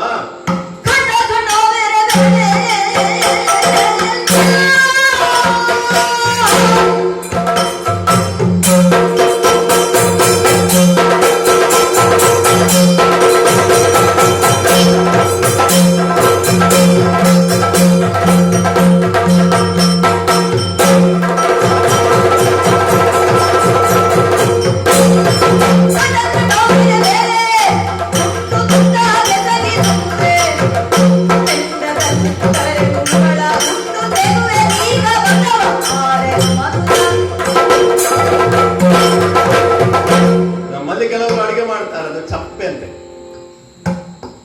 ನಮಗೆ ಸಪ್ಪೆ ಊಟ ಬೇಡ, ನಾವು ಮಾಂಸಾಹಾರಿಗಳು. ನಮಗೆ ಹೇಗಿರ್ಬೇಕು ಅಂತ ಅವಳು ವಿವರಿಸುವುದು. ಬಂದಂತವನ್ನ ಹಿಡ್ಕೊಳ್ತೇನೆ ನಾನು. ಹಿಡ್ಕೊಂಡು ಸ್ವಲ್ಪ ವಿಲವಿಲ ಒದ್ದಾಡಿಸ್ತೇನೆ. ಯಾಕೆಂತ ಹೇಳಿದ್ರೆ ತಿನ್ನುವಂತ ಪ್ರಾಣಿ ವಿಲವಿಲ ಒದ್ದಾಡಿದ್ರೆ ಅದರ ರುಚಿ ಜಾಸ್ತಿ ಅಂತ ನಿಮಗೆಲ್ಲ ಗೊತ್ತಿರ್ಲಿಕ್ಕಿಲ್ಲ. ಅದಕ್ಕೆ ಯಾವುದೇ ಪ್ರಾಣಿಯನ್ನು ವಿಲವಿಲ ಒದ್ದಾಡಿಸಿ ಸಾಗಿಸಿ ಮತ್ತೆ ಅದನ್ನ ಪದಾರ್ಥ ಮಾಡು. ಹಾಗೆ ತುಂಡು ತುಂಡು ಮಾಡ್ತೇನೆ. ಅದರ ಮೊದಲು ಅದರ ಸಿಪ್ಪೆ ಎಲ್ಲ ಬೇರೆ ತೆಗೆದಿಡ್ತೇನೆ. ಆ ನಂತರ ತುಂಡು ತುಂಡು ಮಾಡಿದ ನಂತರ ಅದರಿಂದ ಒಂದು ಒಳ್ಳೆ ಸಾಂಬಾರು ಮಾಡ್ತೇನೆ. ಅದರ ಮೊದಲೇ ಅದರ ಒಂದು ಮೆದುಳು ಉಂಟಲ್ಲ ಪ್ರಾಣಿಯದ್ದು, ಅದನ್ನ ಬೇರೆ ತೆಗೆದಿಡ್ತೇನೆ. ಮಾಂಸ ಮಾಡಿದ ನಂತರ ಮತ್ತೆ ಕೈಯಾಗುವ ಸಿಗುವಂಥದ್ದು ಎಲುಬಂತೆ. ಆ ಎಲುಬನ್ನ ಮುರಿತೇನೆ. ಮುರಿದು ನನ್ನ ದವಡೆ ಉಂಟಲ್ಲ, ಆ ದವಡೆಯ ಹಲ್ಲಿಗೆ ಸಿಕ್ಕಿಸಿ ಕಚ ಕಚ ಕಚ ಕಚ ಆಗಿದ್ದೇನೆ. ಆ ರಕ್ತದ ಒಟ್ಟಿಗೆ ನನ್ನ ರಕ್ತ ಉಂಟಲ್ಲ, ದವಡೆಯ ರಕ್ತ ಸೇರಿ ಒಟ್ಟಾದಾಗ ಸಿಗುವ ರುಚಿ ಬೇರೆ. ನಿಮಗೆ ಅದನ್ನು ನಾನು ಹೇಳ್ತೇನೆ. ಊಟ ಎಲ್ಲ ಮುಗಿದ ನಂತರ ಊಟದ ಒಟ್ಟಿಗೆ ಹಪ್ಪಳ ಬೇಕಲ್ಲ. ಮೊದಲಿಗೆ ತೆಗೆದಿಟ್ಟಂತ ಏನು ಸಿಪ್ಪೆ ಇದೆಯಲ್ಲ, ಚರ್ಮ, ಅದನ್ನ ಹಪ್ಪಳದಾಗಿ ಹುರಿತೇನೆ. ನಮ್ಮ ಈ ಸಣ್ಣ ಹಪ್ಪಳ ಅಲ್ಲ, ದೊಡ್ಡ ಹಪ್ಪಳ, ಅದನ್ನು ತುಂಡು ಮಾಡಿ ನಿಮಗೆ ಕೊಡ್ತೇನೆ. ಊಟದ ಕೊನೆಯಲ್ಲಿ ಒಂದು ಉಪ್ಪಿನಕಾಯಿ ಬೇಕಲ್ಲ, ಮೊದಲಿಗೆ ತೆಗೆದಿಟ್ಟ ಮೆದುಳು ಉಂಟಲ್ಲ, ಅದನ್ನು ಕಚ ಕಚ ಸಣ್ಣದಕ್ಕೆ ಹಚ್ಚಿ ಸ್ವಲ್ಪ ಉಪ್ಪು ಸ್ವಲ್ಪ ಮೆಣಸು ಹಾಕಿ ಅದನ್ನು ನಿಮ್ಮ ನಾಲಿಗೆ ನಾನು ಮುಟ್ಟಿಸ್ತೇನೆ. ಆಗ ನೋಡಿ ರುಚಿ ನೋಡಿ. ಇಲ್ಲಿದ್ದವರಿಗೆ ಕೆಲವರು ವಾ ಅಂತ ಗೊತ್ತಿಲ್ಲ, ಹಾಗಿದ್ರೆ ಅವರಿಗೆ ಹೇಗಿರಬಹುದು. ಅಂತಹ ನೀವು ಊಟವನ್ನು ನಿಮಗೆ ಬಡಿಸ್ತೇನೆ, ಬನ್ನಿ ಬನ್ನಿ ಅಂತೇಳಿ ಎಲ್ಲ ಗಣನವನ್ನು ಸೇರಿಕೊಂಡು ಮುಂದಕ್ಕೆ ಹೋಗ್ತಾರೆ. ಹಾಗೇನಾಗ್ತದೆ, ರಾಮ ಸೀತೆ ಇರ್ತಾರೆ, ಇವಳ ಆರ್ಭಟ. ಇದನ್ನು ಕೇಳುವಾಗ ಅಲ್ಲಿ ಒಂದು ಭಯದ ವಾತಾವರಣ ನಿರ್ಮಾಣ ಆಗ್ತದೆ. ಭಯದ ವಾತಾವರಣದಲ್ಲಿ ರಾಮ ಸೀತೆಯನ್ನು ಹೇಳ್ತಾಳೆ, ರಾಮ ಏನು ಹೇಳ್ತಾನೆ ಮುಂದೆ ಕೇಳೋಣ. ಅತಿ ಬೇಗ ರಘುವೀರ ಚಾಪಶರವಂ ಪಿಡಿದಕ್ಕೆ. ಆ ಪಟ್ಟ ಕೇಳಿದ ಕೂಡಲೇ ರಾಮ ಬಿಲ್ಲನ್ನು ಎತ್ತಿಕೊಳ್ತಾನೆ. ಕಂಡಾಗಲ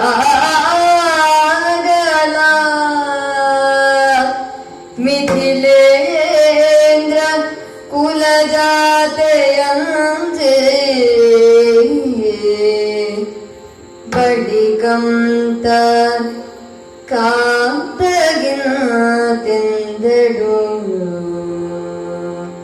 ಸ್ವಾಮಿ.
ಸಣ್ಣದಿರುವಾಗಲೇ ವಿಶ್ವಾಮಿತ್ರರು ಬಂದು ದಶರಥನಲ್ಲಿ ಕೇಳಿದ್ದಾನೆ, ಬಾ ನಿನ್ನ 4 ಮಕ್ಕಳನ್ನು ನನ್ನ ಜೊತೆ ಕಳಿಸು, ನಾನು ವಿದ್ಯಾಭ್ಯಾಸ ಮಾಡಿಸ್ತೇನೆ ಅಂತ.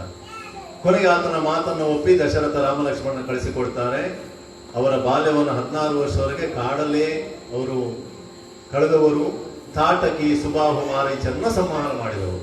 ಅಂತಹ ರಾಮನಿಗೇನು ಹೆದರಿಕೆ ಆಗುವುದಿಲ್ಲ. ರಕ್ಕಸ ಸ್ವರ ಕೇಳಿದ ಕೂಡಲೇ ಚಾಪವನ್ನ ಬಿಲ್ಲನ್ನು ಎತ್ತಾನೆ, ಬಾಣವನ್ನು ತಯಾರು ಮಾಡ್ತಾನೆ. ಸೀತೆ ಅಂತವಳಲ್ಲ, ಮಿಥಿಲೆಯಲ್ಲಿ ಬೆಳೆದವಳು. ಚಿಕ್ಕ ಪ್ರಾಯದಲ್ಲೇ ರಾಮನಿಗೆ ಮದುವೆ ಆದ ನಂತರ ಅಯೋಧ್ಯೆಗೆ ಬಂದವಳು. ಅರಮನೆಯ ವಾತಾವರಣದಲ್ಲಿ ಬೆಳೆದವಳು. ಇವತ್ತು ಕಾಡಲ್ಲಿ ಬಂದ ಕೂಡಲೇ ಇಂಥ ಘೋರ ರಕ್ಕಸರ ಅಟ್ಟಹಾಸ ಕೇಳಿದಾಗ ಹೆದರಿ ಬಿಡ್ತಾಳೆ, ಭಯ ಪಡ್ತಾಳೆ. ಹೋಗುವಂತ ಗಂಡನ ಕೈಯಲ್ಲಿ ಹಿಡ್ಕೊಂಡು ಹೇಳ್ತಾಳಂತೆ, ಹೋಗದಿರಯ್ಯ ರಾಮ, ನನಗೆ ಹೆದರಿಕೆ ಆಗ್ತದೆ. ಅವ್ರೇನಾದ್ರೂ ಮಾಡಿಬಿಟ್ಟಾಗ ನಿನ್ನನ್ನು. ತನ್ನ ಗಂಡನ ಶಕ್ತಿ ಬಗ್ಗೆ ಅವಳಿಗೆ ಗೊತ್ತಿಲ್ಲ, ಲಕ್ಷ್ಮಣನಿಗೆ ಗೊತ್ತಿದೆ, ಅವಳಿಗೆ ಗೊತ್ತಿಲ್ಲ. ಪತಿ ಸುರಕ್ಷಿತವಾಗಿರಬೇಕೆಂದು ಪತ್ನಿ ಯಾವಾಗಲೂ ಆಶಿಸುವುದು ಸಹಜ ತಾನೆ. ಹಾಗೆ ಪತ್ನಿ ಕೈಯನ್ನು ಹಿಡಿದು ಹೇಳುವಾಗ ಅದಕ್ಕೆ ಉತ್ತರವಾಗಿ ರಾಮ ಏನು ಹೇಳ್ತಾನೆ ಅಂತ ಹೇಳಿದರೆ, ಅಂಜಬೇಡಲೆ ಸೀತೆ ಮಿಥಿಲೆ ರಘುಲ ಜಾದೆ ಸೀತೆ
ಸೀತೆಗೆ ರಾಮ ಹೇಳ್ತಾನೆ, ಅಂಜಬೇಡಲಿ,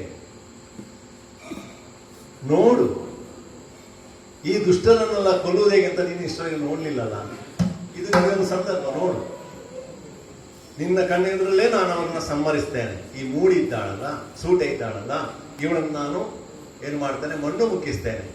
ನಿನಗೆ ನೋಡ್ಲಿಕ್ಕೆ ಆಗ್ಲಿಲ್ವಾ, ಕಣ್ಣು ಮುಚ್ಚಿಕೊ, ಆಯ್ತಲ್ಲ, ಹೆದರಿಕೆ ಹೋಯ್ತಲ್ಲ ಅಂತ ಹೇಳಿ ರಾಮ ಧೈರ್ಯ ಹೇಳ್ತಾನೆ.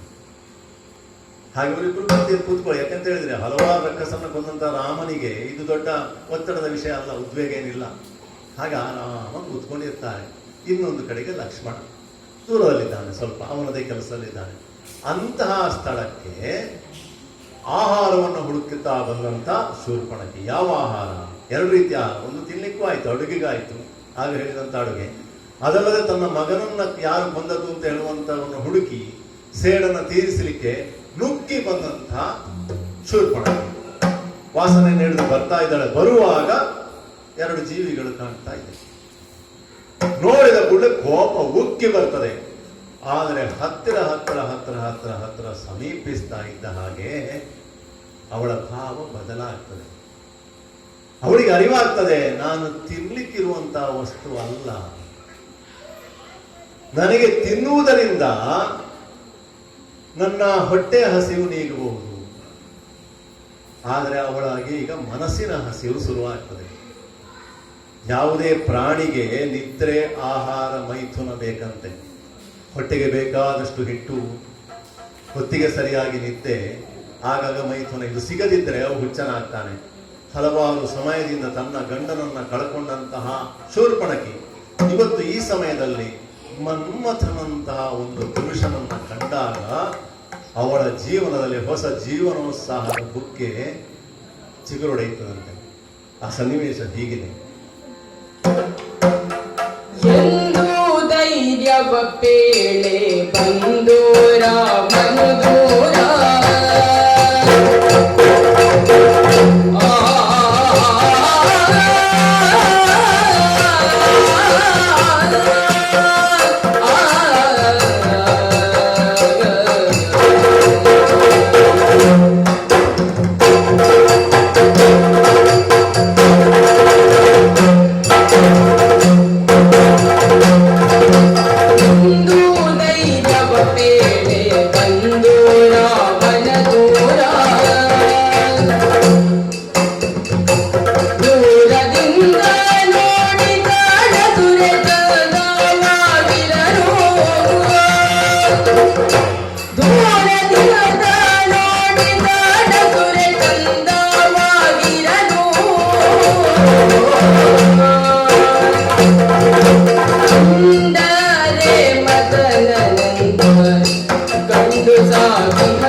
ನನ್ನ ಮನಸ್ಸಿನ ಕಾಮದ ತೃಷೆ ಇದೆಯಲ್ಲ, ಅದನ್ನು ತೀರಿಸಲಿಕ್ಕಾಗಿ ನಾನು ಇವನನ್ನ ಮನೆಗೆ ತಗೊಂಡೋಗಿ ಗಂಡ ಮಾಡಿದರೆ ಹೇಗೆ ಎನ್ನುವಂತಹ ಹೊಸ ಆಸೆ ಅವರಲ್ಲಿ ಮೂಡುತ್ತದೆ. ಸೀದಾ ಹೋಗ್ಲಿಕ್ಕೆ ಹೋಗ್ತಾಳೆ ರಾಮನ ಹತ್ರಕ್ಕೆ, ಕೇಳುವ ನಿನ್ನನ್ನು ಅಂತ. ಆದ್ರೆ ಇವಳ ರೂಪ ಎಂತ ಅಂತ ನಿಮಗೆ ಗೊತ್ತಿದೆ. ನಮ್ಮಂತವ್ರು ನೋಡಿದರೆ ಹೃದಯ ಸ್ತಂಭನಾಗುವಂತಹ ರೂಪ. ಅಂತಹ ಸಮಯದಲ್ಲಿ ತನ್ನ ಕಾಮಕೇಳಿಗಾಗಿ ಒಂದು ಹುಡುಗನಲ್ಲಿ ವಿನಂತಿಸುವಾಗ ಇಂತಹ ಘೋರ ರೂಪ ಇದ್ರೆ ಆಗ್ತದ? ಹುಳಿ ಅರ್ಥ ಆಯ್ತು. ಯಾಕೆಂತ ಹೇಳಿದ್ರೆ ವಿಶ್ರಾಮದಿಂದ ಸೀದಾ ಹೋದ್ರೆ ನನಗೆ ದಕ್ಕುವಂಥದ್ದು ದಕ್ಕಲಿಕ್ಕಿಲ್ಲಲ್ಲ. ಹಾಗಾದ್ರೆ ಏನು ಮಾಡುವುದು? ಮನಸ್ಸಲ್ಲಿ ಆಲೋಚನೆ ಮಾಡ್ತಾಳ. ಏನು ನಿಜ ಮನದೊಳಗೆ ಯೋಚನೆಯ ಮಾಡಿ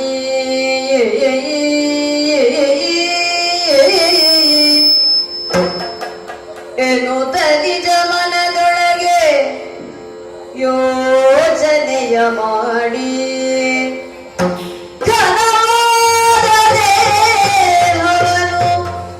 ಉಣಿಸಿ ಮರೆ ಮಾಡಿ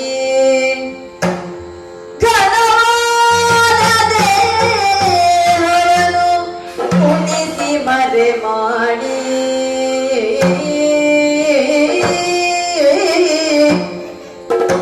ಮಾಯಕದ ರೂಪಿನಲ್ಲಿ ಮತ್ತೊಂದು ಬಗೆಯ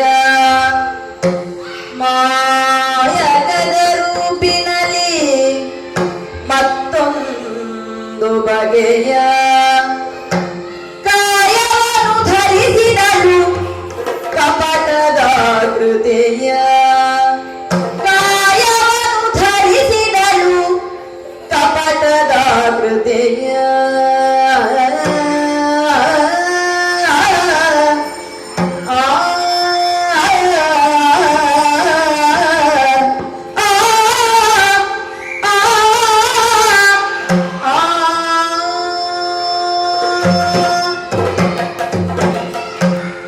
ಈ ಬೆಟ್ಟದಂತಹ ಶರೀರವನ್ನು ನಾನು ತಗೊಂಡು ಹೋದ್ರೆ ಇವ ನನ್ನ ಒಪ್ಪಿಯಾನೆ?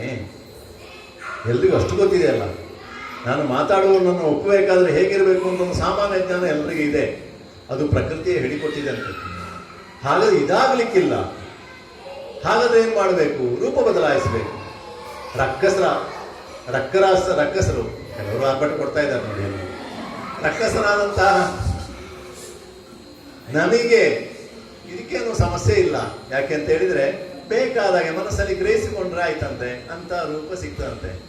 ಇಲ್ಲಿರುವಾಗ ಅದೇ ಆಗ್ತಾ ಉಂಟು. ನಮಗೆ ಎಲ್ಲಿಯಾದ್ರೂ ನಾವು ಗ್ರಹಿಸಂತ ರೂಪ ಕೂಡಲೇ ಬಂದ್ರೆ ಎಷ್ಟು ಒಳ್ಳೇದಿತ್ತೆ. ನಿಮಗೆ ಖುಷಿ ಆಗ್ತಿತ್ತು, ಆದರೆ ಗಂಡಸರಿಗೆ ಖುಷಿ ಆಗ್ಲಿಕ್ಕಿಲ್ಲ. ನಮಗೆ ಈ ರೂಪವೇ ಚಂದ, ಇದ್ದ ರೂಪವೇ ಇರಲಿ ಅಂತೆ. ಆದ್ರೆ ನಾವು ರಕ್ಕಸರು, ನಾವು ಅಷ್ಟಸಿದ್ಧಿಗಳಿಂದಾಗಿ ನಮ್ಮ ರೂಪವನ್ನು ಹೇಗೆ ಬೇಕಾದ್ರೂ ಬದಲಾಯಿಸ್ತೇವೆ. ಹಾಗಿದ್ರೆ ನಾನೀಗ ನನ್ನ ರೂಪವನ್ನು ಬದಲಾಯಿಸಬೇಕು. ಹೆಣ್ಣೆ, ಬೇರೆ ಪ್ರಾಣಿ ಅಲ್ಲ, ಹೆಣ್ಣೆ ಆಗಬೇಕು. ಆದ್ರೆ ಅವಳಿಗೆ ಜಿಜ್ಞಾಸೆ ಬಂದದ್ದು ಎಷ್ಟು ವರ್ಷದವಳು ಅಂತ. ಒಂದು 35 ವರ್ಷದ ಹೆಂಗಸ ಆಗುದಾ? 35 ವರ್ಷದ ಹೆಂಗಸನ್ನ ಯಾರು ಇಷ್ಟಪಡ್ತಾರೆ? ಅದು ಗೊತ್ತಿಲ್ಲ. ಇಷ್ಟಪಡ್ತಾರೆ, ಪಡ್ಲಿಕ್ಕಿಲ್ಲ. ಹಾಗಿದ್ರೆ ಒಂದು 8 ವರ್ಷದ ಮಗು ಆಗುದಾ? ಎಂತದ ಮಾತು ಅರ್ಥ ಆಗುದಿಲ್ಲ. ಹಾಗಿದ್ರೆ ಮಾತನ್ನೂ ಅರ್ಥ ಮಾಡಿಕೊಳ್ಬೇಕು, ಭಾವವನ್ನೂ ಅರ್ಥ ಮಾಡಿಕೊಳ್ಬೇಕು, ನನ್ನ ಹೃದಯಕ್ಕೆ ಸ್ಪಂದಿಸಬೇಕು ಅಂತ ಹೇಳಿದ್ರೆ ಒಳ್ಳೆ ಪ್ರಾಯ ಯಾವುದು ಗೊತ್ತಾ? 16 ವರ್ಷದ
ಹೆಣ್ಣಾದವಳು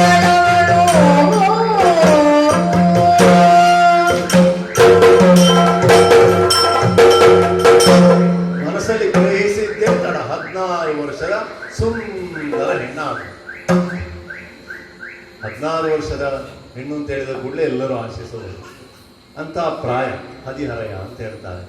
ಅಂತಹ ಹೆಣ್ಣಾದ ಅವಳು ನೇರವಾಗಿ ಮದ ಗಜ ಗಮನೆ ಅಂತೆ ಪಟ್ಟದ ರಾಣಿಯ ಹಾಗೆ ನೇರ ರಾಮನಲ್ಲಿಗೆ ಹೋಗ್ತಾಳೆ. ರಾಮ ಸೀತೆ ಇಬ್ಬರು ಕೂತಿದ್ದಾರೆ. ಏನು ನಾಚಿಕೆ ಇಲ್ಲ. ಯಾಕೆ ಅಂತ ಹೇಳಿದ್ರೆ ಮೂಲದಲ್ಲಿ ರಕ್ಕಸಿ ಅಲ್ವಾ. ನೇರ ರಾಮನಲ್ಲಿಗೆ ಹೋಗಿ ವಿನಂತಿ ಮಾಡಿಕೊಳ್ತಾಳೆ.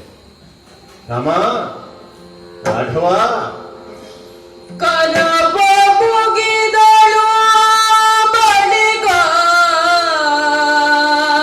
ಕೈ ಮುಗಿದ್ದೆ. ಕರವ ಮುಗಿದಳು ಬಳಿಕ ಕಂಡು ರಘುಪತಿಯ ಅರುಹಿದಳು ಕಾರ್ಯಗಳ ಅರುಹಿ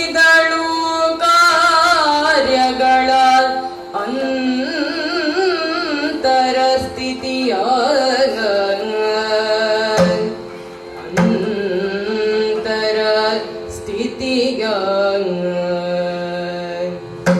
ರಾಘವ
ರಾಮನಲ್ಲಿಗೆ ಬಂದಂತಹ ಶೂರ್ಪಣಖಿ ಹೀಗೆ ನಿವೇದನೆ ಮಾಡಿಕೊಡ್ತಾಳೆ. ರಾಮ, ನಾನು ಯಾರು ಗೊತ್ತಾ? ಅತಿ ಕುಲವತಿ ನಾನು, ದೊಡ್ಡ ಕುಲದಲ್ಲಿ ಹುಟ್ಟಿದವಳು. ಯಾಕೆಂದ್ರೆ ನೀನು ಅಂತ ದೊಡ್ಡ ಚಕ್ರವರ್ತಿ, ನೀನು, ನಾನು ನಿನಗೆ ಸಮಾನ ಇದ್ದೇನೆ ಅಂತ ಹೇಳುದವಳು. ಹೇಗೆ ಅಂತ ಹೇಳಿದರೆ, ರೂಪದಲ್ಲಿ ಹೇಗೆ ಅಂತ ಹೇಳಿದರೆ, ನೀನು ನೋಡ್ಲಿಕ್ಕೆ ಮನ್ಮಥನಾಗಿದ್ದಿ, ನಾನು ಹೇಗೆ ರತಿಯಾಗಿದ್ದೇನಲ್ಲ. ಹಾಗೆ ನಮ್ಮಂತ ಜೋಡಿ ಜಗತ್ತಿನಲ್ಲಿ ಎಲ್ಲಿಯೂ ಸಿಗ್ಲಿಕ್ಕಿಲ್ಲ ಅಂತೇಳಿ ಒಂದು ಪ್ರಸ್ತಾವನೆಯನ್ನು ಮಂಡಿಸ್ತಾರೆ.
ಚಂದ ಐತಿ ನೀನು, ಅದ್ರಲ್ಲಿ ನನ್ನ ಆಕ್ಷೇಪ ಏನಿಲ್ಲ. ಆದ್ರೆ ವಿಳಾಸ ತಪ್ಪಿ ಬಂದಿಯೋ ಅಂತ. ನನ್ನನಿಗೆ ಬರಬೇಕಾದವಳಲ್ಲ ನೀನು ಬೇರೆ ಯಾರಿಗಾದ್ರಲ್ಲಿ ಹೋದ್ರೆ ನಿನ್ನ ಕೆಲಸ ಆಗ್ತಿತ್ತೋ ಏನೋ. ಯಾಕೆ ಅಂತ ಹೇಳಿದ್ರೆ ನಾನು ಬ್ರಹ್ಮಚಾರಿ. ಕೆಲವರಿಗೆ ಕೂಡಲೇ ಪ್ರಶ್ನೆ ಬರಬಹುದು, ಊರ್ಮಿಳೆಯನ್ನ ಮದುವೆ ಆಗಿದ್ದಾನೆ ಮತ್ತೆಂಥದ್ದು ಬ್ರಹ್ಮಚಾರಿ ಅಂತ. ಬ್ರಹ್ಮಚಾರಿ ಅಂತ ಹೇಳಿದ್ರೆ ಬರೀ ಮದುವೆ ಆದ್ರೆ ಮಾತ್ರ ಬ್ರಹ್ಮಚಾರಿ, ಮದುವೆ ಆಗದಿದ್ರೆ ಮಾತ್ರ ಬ್ರಹ್ಮಚಾರಿ ಅಂತ ಅರ್ಥ ಅಲ್ಲ. ಮದುವೆ ಆದವರೆಲ್ಲ ಬ್ರಹ್ಮಚಾರಿಗಳಲ್ಲ. ಬ್ರಹ್ಮಚಾರಿಯೂ ಆಗಿರ್ಬೋದು. ಯಾಕೆಂತ ಹೇಳಿದ್ರೆ ಯಾರು ತನ್ನ ಉದ್ದೇಶದ ಸಾಧನೆಗಾಗಿ ಸಂಸಾರದ ತಾಪತ್ರಯ ಇದೆ ಅಲ್ಲ ಅದನ್ನು ದೂರ ಇರಿಸ್ತಾನೋ ಅವ ಬ್ರಹ್ಮಚಾರಿ. ಹಾಗಿದ್ರೆ ಒಬ್ಬ ಮದುವೆ ಆದವನು ಒಂದು ಉದ್ದೇಶವನ್ನು ಈಡೇರಿಸಲಿಕ್ಕೆ ಬೇಕಾಗಿ ತನ್ನ ಸಂಸಾರದ ಎಲ್ಲ ತಾಪತ್ರಯವನ್ನು ದೂರ ಇಟ್ಟರೆ ಅವ ಬ್ರಹ್ಮಚಾರಿ. ಲಕ್ಷ್ಮಣ 14 ವರ್ಷ ತನ್ನ ಹೆಂಡತಿಯನ್ನು ಬಿಟ್ಟಿರ್ತಾನೆ, ಕಾಯವಾಚ ಮನಸ ಬಿಟ್ಟಿರ್ತಾನೆ. ಆದ ಕಾರಣ ಒಬ್ಬ ಮದುವೆ ಆಗಿದ್ರು ಬ್ರಹ್ಮಚಾರಿ. ಕೆಲವರು ಮದುವೆ ಆಗಿದ್ರು ಬ್ರಹ್ಮಚಾರಿ ಆಗಿರ್ಲೇಬೇಕು ಅಂತ ಇಲ್ಲ. ಯಾವಾಗಲೂ ಒಬ್ಬರ ಬಗ್ಗೆ ಗ್ರಹಿಸ್ತಾ ಇದ್ರೆ ಅದರಿಂದಾಗಿ ಅವನ ಪ್ರವಚನಕ್ಕೆ ತೊಂದರೆ ಆದರೆ ಅವ ಬ್ರಹ್ಮಚಾರಿ ಅಲ್ಲ. ಅವದನ್ನೇ ಅವಾತವಾಗಲು ಕಷ್ಟಪಡ್ತಾ ಇದ್ದಾನೆ. ನಾನು ಬ್ರಹ್ಮಚಾರಿ, ಅಣ್ಣನಿಗಾಗಿ ಬ್ರಹ್ಮಚಾರಿಯಾಗಿ ಇಲ್ಲಿಗೆ ಬಂದಿದ್ದೇನೆ. ನೀನೀಗ ಕೇಳಿದ್ರೆ ನಾನು ಏನು ಮಾಡಬಹುದಪ್ಪ? ಹಾಗಲ್ಲ, ನಿನ್ನ ಅಣ್ಣ ಹೇಳಿದ್ದಾನೆ, ಅಣ್ಣನೇ ಕಳಿಸಿದ್ದು, ನಾನು ವಿಳಾಸ ಬರ್ತದಲ್ಲ, ಅವನ್ನೇ ಕಳಿಸಿದ್ದು. ಅಲ್ಲಿದ್ದಾನೆ, ಹೋಗಿ ಮಾತಾಡು ಅಂತ ಅವನೇ ಕಳಿಸಿದ. ಅವ ಹೇಳಿದ ಕಾರಣ ನಾನು ಬಂದದ್ದು. ನನ್ನಿಂದ 100 ಮಡಿಚ ಅಲ್ಲ, ನೀನು 100 ಮಡಿಚಲ್ವ? ಹೌದು, ಅವ ಏನೂ ಇಲ್ಲ, ನಾನು ಅವ ಚಂದ ಅಂತ ಗ್ರಹಿಸಿದ್ದು. ನೀನು ಅವನಿಂದ 100 ಮಡಿ ಚೆಲುವ. ಹೌದು, ನಿನಗೆ ನೀನೇ ಆದಿತ್ತು, ನನಗೆ ಅವು ಬೇಡ, ನೀನೇ ಆದಿತ್ತು ಅಂತ ಒತ್ತಾಯ ಮಾಡ್ತಾಳೆ. ಇಲ್ಲ, ಕೊನೆಗೆ ಈ ಉಪದ್ರ ತಾಳಲಾರದೆ ಈ ಕೆಲವರೆಲ್ಲ ಬಂದು ಉಪದ್ರ ಮಾಡಿದ್ರೆ ನಾವೇನಾದ್ರೂ ಹೇಳ್ತೇವಲ್ಲ, ಅದಾಗುದಿಲ್ಲ ಅಂತ ಗೊತ್ತಿರ್ತ ನನಗೆ. ಹಾಗೆ ನೋಡ, ಆಗ್ಬೋದು. ಹಾಗಿದ್ರೆ ನನ್ನ ಅಣ್ಣನಿಂದ ಒಪ್ಪಿಗೆ ತರಬೇಕು. ನನ್ನ ಅಣ್ಣ ಏನು ಹೇಳಿದ್ರು ನಾನು ಆಗ್ತೇನೆ, ಏನು ಹೇಳಿದ್ರು ಮಾಡ್ತೇನೆ.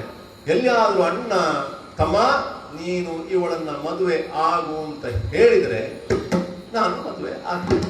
ಅದನ್ನ ಹೋಗು, ಏನಾದ್ರೂ ಒಂದು ಗುರುತನ್ನ ತಗೊಂಡು ಬಾ ಅಂತ ಹೇಳಿ ಅವಳನ್ನ ಹಿಂದಕ್ಕೆ ಕಳಿಸ್ತಾನೆ. ಮುಂದೆ ಏಕಪತ್ನಿಯ ವ್ರತ ನಿನಗೆ ರಾಮ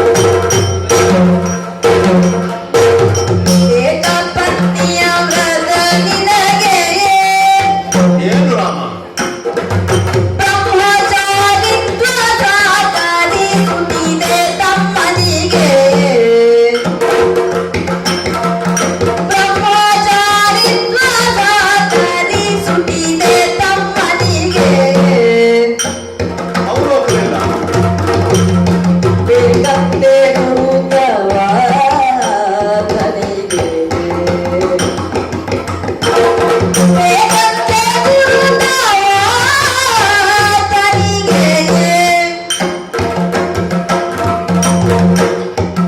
ಪಾಲಿಸಯ್ಯ ವಿವೇಕಾನಂದ ಲಕ್ಷ್ಮಣಗೆ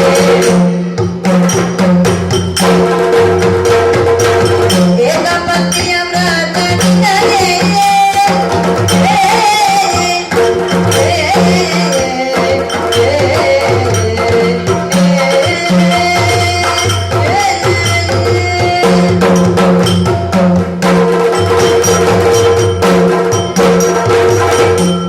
ಏನು ಅವಸ್ಥೆ ನಿಮ್ಮ ಅಣ್ಣ ತಮ್ಮದರು ಅಂತ ನನಗೆ ಅರ್ಥ ಆಗುದಿಲ್ಲ. ಒಬ್ಬೊಬ್ರು ಒಂದೊಂದು ಮಾತಾಡ್ತಿರೋದು ನೀವು. ನಿನ್ನಲ್ಲಿ ನಾನು ಬಂದು ಕೇಳಿದಾಗ ನೀನು ಹೇಳಿದೆ, ನಾನಲ್ಲ, ನನ್ನಿಂದ 100 ಮಡಿ ಚಲುವ ಇನ್ನೊಬ್ಬ ಇದ್ದಾನೆ, ಹೋಗು ಅಂತೇಳಿ ತಮ್ಮನಲ್ಲಿ ಕಳಿಸಿದೆ. ಅವನಲ್ಲಿಗೆ ಹೋಗ್ತೇನೆ, ಅವ ಹೇಳ್ತಾನೆ ನಾನು ಮದುವೆ ಆಗುದು, ನಾನು ಬ್ರಹ್ಮಚಾರಿ. ನೀನು ಹೇಳ್ತಿ ಈ ಕಡೆಗೆ ನನಗೆ ಒಂದೇ ಪತ್ನಿ ಸಾಕು ಅಂತೇಳಿ. ಎಂತ ಅವಸ್ಥೆ! ನನ್ನನ್ನೊಂದು ಕಾಲ್ಚೇನಿನಾಗೆ ಮಾಡ್ತಾ ಇದ್ದೀರಲ್ಲ ನೀವು.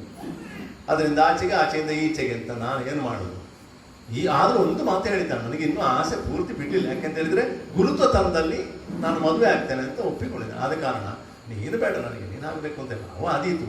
ನೀನು ಆದಷ್ಟು ಬೇಗ ಎಂತ ಮಾಡು, ಒಂದು ಗುರುತನ್ನು ಕೊಟ್ಟು ಬಿಡು, ನಿನ್ನ ಒಪ್ಪಿಗೆಯನ್ನು ಕೊಟ್ಟು ಬಿಡು, ನಾನು ಅವನು ಮದುವೆ ಆಗ್ತೇನೆ ಅಂತ ಹೇಳ್ತಾನೆ. ರಾಮನಿಗೆ ಅರ್ಥ ಆಯಿತು, ಇದು ಹೀಗೆ ಹೇಳಿ ಸರಿಯಾಗುವಂಥದ್ದಲ್ಲ. ಚತುರೋಪಾಯಗಳಿದಂತೆ, ಸಾಮ ದಾನ ಭೇದ ದಂಡ. ಸಾಮ ಅಂದ್ರೆ ಸಾಮದಲ್ಲಿ, ಸಮಾಧಾನದಲ್ಲಿ ಹೇಳುವುದು. ಇನ್ನು ದಾನ ಭೇದ ಎಲ್ಲ ಉಂಟು. ಹಾಗೆ ಆಸೆ ತೋರಿಸುವುದು, ಇದೆಲ್ಲ ತಮ್ಮನನ್ನು ತೋರಿಸಿದ. ಭೇದ ಬೇರೆ ಎಂತ ಮಾಡಿದ. ಇನ್ನು ಕೊನೆಗೆ ಇದೆಲ್ಲ ಆಗುದಿಲ್ಲ. ಎಂತ ಆಗಬೇಕು ಇದಕ್ಕೆ? ದಂಡವೇ ಆಗಬೇಕು. 1 ಸಲ ಹೇಳುದು, 2 ಸಲ ಹೇಳುದು, ಕೇಳಿದ್ರೆ ಎಂತ ಮಾಡುದು ಅಂತ ಹೇಳಿ ಏನು ಮಾಡ್ತಾನೆ, ಸರಿ ನಿನಗೆ ಗುರುತನ ಕೊಡ್ತೇನೆ. ಹಾಗೆ ಕೈಯಲ್ಲಿ ಬರೆದು ಕೊಟ್ಟರೆ ಆಗ್ತದ? ಇಲ್ಲ, ಅವಳು ಓದಿದ್ರೆ. ಅದಕ್ಕೆ ಏನು ಮಾಡ್ತಾನೆ ಅಂತ ಹೇಳಿದ್ರೆ, ಅವಳ ಬೆನ್ನಲ್ಲಿ ಬರೀತಾನೆ. ಬೆನ್ನನ್ನು ಆಗಿನ ಕಾಲದಲ್ಲಿ ಅಷ್ಟು ಸುಲಭದಲ್ಲಿ ನೋಡ್ಲಿಕ್ಕೆ ಆಗ್ತಿಲ್ಲ, ಗೊತ್ತಿಲ್ಲ. ಕತೆ ಹಾಗೆ ಹೋಗ್ತದೆ. ಬೆನ್ನಲ್ಲಿ ಲಕ್ಷ್ಮಣಿಗೆ ಏನು ಮಾಡಬೇಕು ಅಂತ ಸೂಚನೆಯನ್ನ ತನ್ನ ಬಾಣದ ತುದಿಯಿಂದ ಬರಿತಾನೆ. ಬಹಳ ಖುಷಿ ಆಯ್ತು. ಭಾವನಿಗೆ ನಮಸ್ಕಾರ ಮಾಡಿದ್ದಾಳೆ, ಅವಳು ಬರಿಬೇಕಲ್ಲ. ಕೂಡಲೇ ಆಶೀರ್ವಾದ ಕೇಳ್ತಾನೆ, ಭಾವ ನಿನಗೆ ನಮಸ್ಕರಿಸ್ತಾ ಇದ್ದೇನೆ, ನಿನ್ನ ತಮ್ಮನನ್ನ ಮದುವೆಯಾಗಿ ಕೂಡಲೇ ದಂಪತಿಗಳು ಬಂದು ಮತ್ತೆ ನಿನ್ನ ಕಾಲಿಗೆ ಎರಗುವಾಗಲಿ ಬರಿ ಅಂತೇಳಿ ಸೂಚನೆಯನ್ನು ಬರೆದಿದ್ದಾನೆ. ಸೂಚನೆಯನ್ನು ತಗೊಂಡಂತಹ ಶೂರ್ಪಣಕಿ ಓಡೋಡಿ ಹೋಗಿ ಲಕ್ಷ್ಮಣನಿಗೆ ಹೋಗಿ ಬೆನ್ನನ್ನು ತೋರಿಸ್ತಾನೆ. ನೋಡು, ಒಪ್ಪಿಗೆ ಸಿಕ್ಕಿದೆ, ಆಗು ನನ್ನ ಮದುವೆ ಅಂತ. ನನಗೆ ನಿನ್ನನ್ನು ಮದುವೆ ಆಗುವುದು ಮುಖ್ಯ ಅಲ್ಲ, ನನಗೆ ನನ್ನ ಅಣ್ಣ ಏನು ಹೇಳಿದ್ದಾನೆ, ಏನು ಬರೆದಿದ್ದಾನೆ ಅದನ್ನ ಮಾಡುವುದು ಮುಖ್ಯ ಅಂತ ಹೇಳಿ ಅದನ್ನು ವಾಚಿಸ್ತಾನೆ.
ಹೆಣ್ತನಕ್ಕೆ ವಿರೋಧವಾಗಿ, ಹೆಣ್ತನಕ್ಕೆ ವಿರೋಧವಾಗಿ ಅಲ್ಲ, ಆದರೆ ನಾಚಿಕೆಯನ್ನು ಬಿಟ್ಟು, ಲಜ್ಜೆಯನ್ನು ಬಿಟ್ಟು, ಕಾಮಾತುರಳಾಗಿ ಹೀಗೆ ಬರುವಂತ ಇವಳಿಗೆ ಸರಿಯಾದ ಶಿಕ್ಷೆಯನ್ನು ಕೊಡು. ಇವಳ ಮಾನ ಅಂತ ಏನಿದೆ ಅದನ್ನು ತೆಗಿಬೇಕಾಗಿದೆ ಅಂತ ಬರೆದನ್ನು ನೋಡಿದಂತಹ ಲಕ್ಷ್ಮಣ ಓದ್ತಾನೆ, ತನ್ನ ಕತ್ತಿಯನ್ನು ತೆಗಿತಾನೆ, ಅವಳ ನಾಸಿಕವನ್ನ, ಸ್ತನವನ್ನ ಕತ್ತರಿಸ. ರಕ್ತ ಸಿಕ್ತವಾಗಿ ಕೂಡಲೇ ಗೊತ್ತಾಯ್ತು, ನಾನು ಮೋಸ ಹೋದೆ, ನಾನು ಬಯಸಿ ಬಂದದ್ದು ಸಿಗಲಿಲ್ಲ, ಅದರ ಜೊತೆಗೆ ನನ್ನ ಮಾನ ಹೋಯಿತು. ರಕ್ತ ಸಿಕ್ತವಾದ ದೇಹ, ಘೋರ ರೂಪವನ್ನು ತಾಳ್ತಾಳೆ. ನೋಡಿದ ಕೂಡಲೇ ನನಗೆ ಅವಮಾನ ಆಯಿತು ಅಂತ ಗೊತ್ತಾಯ್ತು. ಹಾಗೆ ಅಂತೇಳಿ ಅವಮಾನ ಆದ ನಾನು ಬಿಡ್ಲಿಕ್ಕೆ ಆಗ್ತದೋ? ನನಗೆ ಅವಮಾನ ಆದ್ರೆ ಹೀಗೆ ಬಿಡ್ಲಿಕ್ಕೆ ಆಗ್ತದೋ? ರಾಮ ರಾಮ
ಒಳ್ಳೆಯದೇ ಆಯಿತು.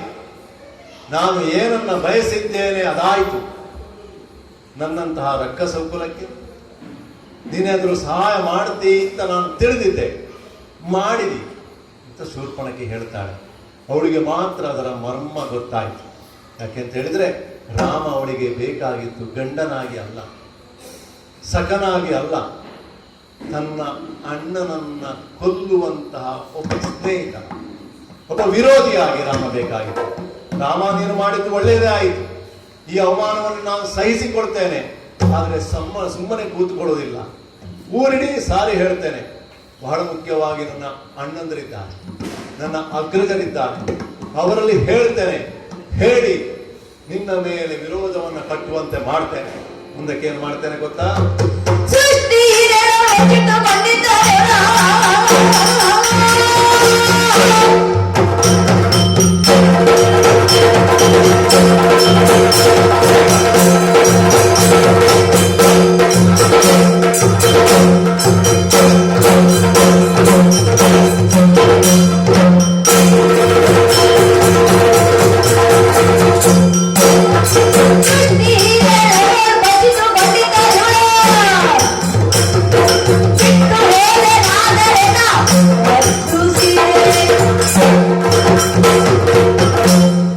ನೀನು ಇಷ್ಟು ಅಹಂಕಾರದಿಂದ ವರ್ತಿಸ್ತಾ ಇರುವುದು ಯಾಕೆ?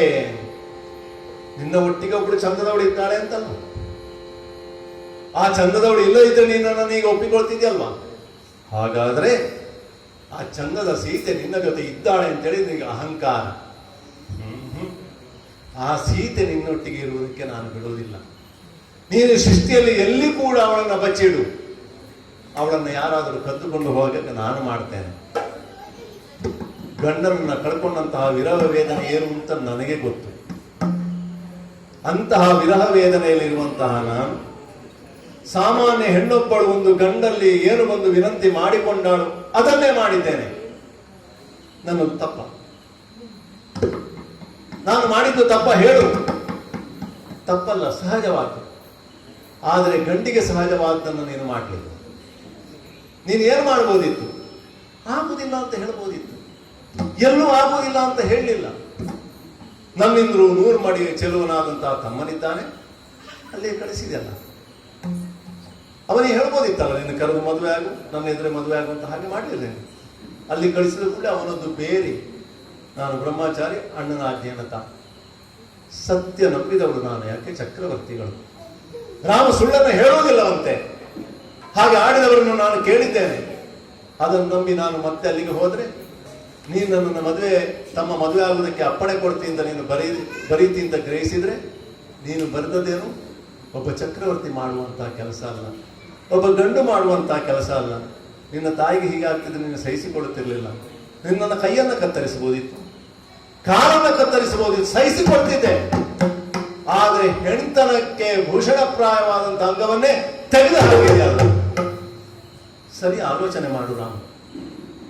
ಹಾಗಿದ್ರೆ ವಿರಹ ವೇದನೆಯಲ್ಲಿ ಇದ್ದಂತಹ ನನ್ನನ್ನು ಹೆಣ್ತನವನ್ನೇ ಕಳ್ಕೊಳ್ಳುವಂತಹ ದುರವಸ್ಥೆಗೆ ತಂದೆಯಲ್ಲ.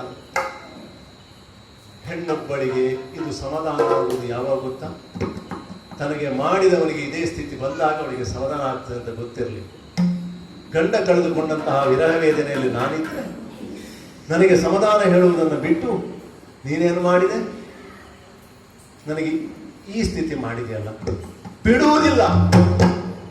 ಹೆಂಡತಿಯನ್ನ ಕಳ್ಕೊಂಡಂತಹ ವಿರಹ ವೇದನೆಯಲ್ಲಿ ನೀನು ನಾಡಾಡಬೇಕು. ನನ್ನನ್ನು ವಿಧವೆಯಾಗಿ ಮಾಡಿದಂತಹ ನನ್ನ ಅಣ್ಣ ಇದ್ದಾನಲ್ಲ, ಅವನು ವೇದನೆಗೆ ಒಳಗಾಗಬೇಕು. ಮಾಡ್ತೇನೆ. ಸೀತೆಯನ್ನ ಎಲ್ಲಿ ಬಚ್ಚಿಟ್ಟುಕೊಂಡ್ರು ಬಿಡುವುದಿಲ್ಲ. ನನಗೆ ಹೇಳ್ತೇನೆ, ಅವನಿಂದ ಆಕೆಯನ್ನು, ಇದೆಲ್ಲ ಅವಳು ಸ್ವಗತವಾಗಿ ಹೇಳುವಂತ ಮಾತು, ಅವಳಿಂದ ನಿನ್ನ ಸೀತೆಯನ್ನ ಹೇಗಾದ್ರೂ ಅಪಹರಣ ನಾನು ಮಾಡಿಸ್ತೇನೆ. ಕೊರಗಬೇಕು ನೀವು. ನಾನಂತೂ ಮಗನನ್ನ ಕಳ್ಕೊಂಡಿದ್ದೇನೆ, ಗಂಡನನ್ನ ಕಳ್ಕೊಂಡಿದ್ದೇನೆ, ನನ್ನ ಮಾನವನ್ನ ಕಳ್ಕೊಂಡಿದ್ದೇನೆ. ಇನ್ನು ಕಳ್ಕೊಳ್ಳುವಂಥದ್ದು ಏನಿದೆ ನನ್ನಲ್ಲಿ? ಏನು ಉಳಿದಿಲ್ಲ. ಕಳ್ಕೊಳ್ಳುವಂಥದ್ದು ನಿನ್ನಲ್ಲಿ ಇದೆ. ನಿನ್ನ ಹೆಂಡತಿ ಇದ್ದಾಳೆ, ನಿನ್ನ ಚಕ್ರವರ್ತಿ ಸ್ಥಾನ ಇದೆ, ನಿನ್ನ ಹೆಸರಿದೆ. ಎಲ್ಲವೂ ಹಾಳಾಗುವಂತೆ ಮಾಡ್ತಾನೆ. ಅದರ ಜೊತೆ ನನ್ನ ಆಜಾತ ಶತ್ರುವಾದಂಥ ಅವ ಇದ್ದಾನಲ್ಲ ಅಣ್ಣ, ಅವನಿಗೂ ಅದೇ ಗತಿ ಮಾಡ್ತೇನೆ. ಹೆಣ್ಣೊಬ್ಬಳಿಗೆ ಆಗಬಾರದ ಅನ್ಯಾಯ ಇವತ್ತು ನನಗೆ ಆಗಿದೆ. ಲಕ್ಷ್ಮಣ ಹೇಳ್ಬೋದಿತ್ತು ಆಗುವುದಿಲ್ಲ ಅಂತ, ನೀನು ಹೇಳ್ಬೋದಿತ್ತು ಆಗುವುದಿಲ್ಲ ಅಂತ. ನನಗೊಂದೆರಡು ಪೆಟ್ಟು ಕೊಟ್ಟು ಕಳಿಸಬಹುದಿತ್ತು, ತಾಳಿ ಕೊಡ್ತಿದ್ದೆ. ಜಗತ್ತಿನಲ್ಲಿ ಯಾವ ಹೆಣ್ಣಿಗೂ ಏನಾಗಬಾರದು ಅಂತ ದುರಸ್ತೆಯನ್ನು ನನಗೆ ಮಾಡಿ ಹಾಕಿದೆಯಲ್ಲ. ಜಗತ್ತಿಗೆ ನನ್ನ ಒಂದು ಪ್ರಶ್ನೆ, ಒಂದು ಹೆಣ್ಣಿಗೆ ಆಗಬಹುದೇ ಅಂತ. ಹೆಣ್ಣಿನ ಮೇಲೆ ಗಂಡ ಮಾಡುವಂತ ಬಲಾತ್ಕಾರ ಇದು. ನಾವು ಮಾಡಿದ್ದೇ ಸರಿ ಅಂತ ಸಾಧಿಸಲಿಕ್ಕೆ ಬೇಗ ಗಂಡರು ಹಾಕಿಕೊಟ್ಟ ಮಾರ್ಗ ಇದು. ಇದನ್ನು ನಾನು ಖಂಡಿತ ಏನ್ ಮಾಡ್ತೇನೆ, ವಿರೋಧಿಸ್ತೇನೆ. ಇಂತಹ ಮಾಡಿದಂತಹ ಗಂಡು ಯಾರಿದ್ದಿ, ನೀನಿರಬಹುದು, ರಾವಣ ಇರಬಹುದು, ಯಾರಿರಬಹುದು, ಅವರಿಗೆಲ್ಲ ತಕ್ಕ ಶಾಸ್ತಿಯೇ ನಾನು ಮಾಡ್ತೇನೆ. ಎಲ್ಲಿಯಾದ್ರೂ ಮಾಡಲಿಲ್ಲ ಅಂತ ಹೇಳಿದರೆ ನಾನು ತೊಟ್ಟದ್ದು ಬಳೆ ಅಲ್ಲ, ಹುಟ್ಟದ್ದು ಸೀರೆ ಅಲ್ಲ, ತೊಟ್ಟುಕೊಂಡದ್ದು ಬಳೆ. ಹಾಗೆ ಹೇಳಿಕೊಳ್ಳಿಕ್ಕೆ ನನಗೆ ಸ್ಥಾನ ಇಲ್ಲ. ಆದ್ರೂ ಹೇಳಿಕೊಳ್ತೇನೆ, ಶಪಥ ಮಾಡ್ತೇನೆ ಅಂತ ಹೇಳಿ ನೇರವಾಗಿ ಶೂರ್ಪಣಖಿ ಅಲ್ಲೇ ಇದ್ದಂತ ಅಣ್ಣನ ಬಳಿಗೆ ಹೋಗ್ತಾಳೆ. ಖರದೂಷಣ ಅಳು ಬರಲಿಲ್ಲ ಅವಳಿಗೆ. ಯಾಕೆ ಅಂತ ಹೇಳಿದ್ರೆ ಎಲ್ಲ ಕಳ್ಕೊಂಡವರಿಗೆ ಅಳು ಬರುವುದಿಲ್ಲವಂತೆ. ಆದ್ರೂ ಅತ್ತವಳಾಗಿ ಮಾಡಿಕೊಂಡು ಅಣ್ಣಲ್ಲಿ, ಅಣ್ಣ ನೋಡು ನನ್ನ ಸ್ಥಿತಿ ಹೀಗಾಗಿದೆ, ದುರುಳರು ನನಗೆ ಈ ಅವಸ್ಥೆ ಮಾಡಿದ್ದಾರೆ, ನನಗೆ ಬೇಜಾರಾಗುವುದು, ನನಗೆ ಮಾನಭಂಗ ಆಗಿದೆ ಅಂತಲ್ಲ, ನಿನ್ನ ತಂಗಿಗೆ ಹೀಗಾಗಿದೆ ಅಲ್ಲ, ರಾವಣನ ತಂಗಿಯ ಮಾನ ಹೋಯ್ತಲ್ಲ, ಅದು ಬೇಜಾರಾಗ್ತದೆ, ನೀನೇನು ಮಾಡಬೇಕು ಅಂತ ಹೇಳಿದಾಗ ಕೋಪಗೊಂಡಂತಹ ಖರ ತನ್ನ 16,000 ರಕ್ಕಸನ್ನು ಸೇರಿಸಿಕೊಂಡು ರಾಮನ ಮೇಲೆ ದಾಳಿ ಮಾಡುತ್ತಾನೆ. ರಾಮ ಲಕ್ಷ್ಮಣರು ಒಂದಾಗಿ ನಿಲ್ತಾರೆ. 16,000 ರಕ್ಕಸರನ್ನು ಸಂಹಾರ ಮಾಡುತ್ತಾರೆ. ಅಲ್ಲಿಗೆ ಪಂಚವಟಿಯಲ್ಲಿ ಆಗ ನೆಲೆಸಿದಂತಹ ಏನು ಅರಾಜಕತೆ ಇತ್ತು, ಭಯದ ವಾತಾವರಣ ಇತ್ತು, ಅದನ್ನ ರಾಮ ಲಕ್ಷ್ಮಣರು ದೂರ ಮಾಡುತ್ತಾರೆ. ಮತ್ತಿನ ಕಥೆ ನಿಮಗೆ ಗೊತ್ತಿದೆ. ಶೂರ್ಪಣಖಿ ಮುಂದಕ್ಕೆ ರಾವಣನಲ್ಲಿ ಹೋಗ್ತಾನೆ. ಸೀತಾ ಅಪಹರಣ ಆಗ್ತದೆ, ಸೀತೆಯ ಅನ್ವೇಷಣೆ ಆಗ್ತದೆ, ಯುದ್ಧ ಆಗ್ತದೆ, ರಾವಣನ ಸಂಹಾರ ಆಗ್ತದೆ, ಮತ್ತೆ ರಾಮನಿಗೆ ಪಟ್ಟಾಭಿಷೇಕ ಆಗ್ತದೆ. ಆದರೆ ಶೂರ್ಪಣಖಿ ಏನಾದರೂ ಅಂತ ಯಾರಿಗೂ ಗೊತ್ತಿಲ್ಲ. ದೊಡ್ಡ ಕುಟುಂಬದಲ್ಲಿ ಹುಟ್ಟಿದಂತಹ ಒಂದು ಹೆಣ್ಣು ಅಂತ ದೊಡ್ಡ ಏನು ತಪ್ಪು ಮಾಡಲಿಲ್ಲ. ಆದರೂ ಅವಳನ್ನು ಕೆಟ್ಟವಳು ಅಂತ ಪ್ರತಿನಿಧಿಸ್ತಾ ಬಂದು ಕೊನೆಗೆ ಒಂದು ಹೆಣ್ಣು ಸಹಜವಾಗಿ ಮಾಡುವಂತ ಕ್ರಿಯೆ ಮಾಡಿದ್ರು ಅದನ್ನು ವಿರೋಧಿಸದೆ ಮೋಸ ಮಾಡಿದ್ರಲ್ಲ, ಇದು ಇಂದಿಗೂ ಎಲ್ಲರನ್ನ ಕಾಡುವಂತಹ ಪ್ರಶ್ನೆ. ಶೂರ್ಪಣಖಿಗೆ ಯಾಕೆ ಹೀಗಾಯಿತು? ಆದರೂ 16,000 ಜನ ರಕ್ಕಸರು ಸತ್ತಲ್ಲಿಗೆ ಋಷಿಗಳಿಗೆ ಬಹಳ ಸಂತೋಷ ಆಗ್ತದೆ. ನಮ್ಮ ತಾಪತ್ರಯ ದೂರ ಆಯಿತು. ಹೇಳಿದಂತಹ ಮಾತನ್ನ ರಾಮ ಪಾಲಿಸಿದ್ದಾನೆ. ಕಿರಿದು ಇದನ್ನೊಳಗೆ ನಿನಗೆ ನಿಮ್ಮ ಈ ಸಮಸ್ಯೆಯನ್ನು ಬಗೆಹರಿಸಿಕೊಳ್ತೇನೆ ಅಂತ ಹೇಳಿದಂತಹ ರಾಮ ಇವತ್ತು ನನಗೆ ಒಂದು ಸ್ವಚ್ಛಂದವಾಗಿ ತಿರುಗುವಂತಹ ಪಂಚವಟಿಯನ್ನು ಮತ್ತೆ ಒಪ್ಪಿಸಿದ್ದಾನ ಅಂತ ಹೇಳಿದಲ್ಲಿಗೆ ಆ ಎಲ್ಲ ಋಷಿಗಳು ಬಂದು ಮರ್ಯಾದ ಪುರುಷೋತ್ತಮನಾದಂತಹ ರಾಮನನ್ನ ಸ್ತುತಿಸ್ತಾರಂತೆ. ಅವರು ಹೇಗೆ ಸ್ತುತಿಸ್ತಾರೆ ಅಂತ ಹೇಳೋದನ್ನ ಪದ್ಯದ ಮೂಲಕ ಆಲಿಸೋಣ.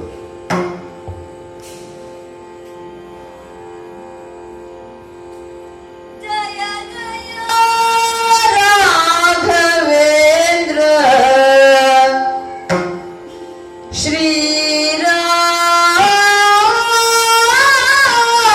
ಶ್ರೀರಾಮಚಂದ್ರ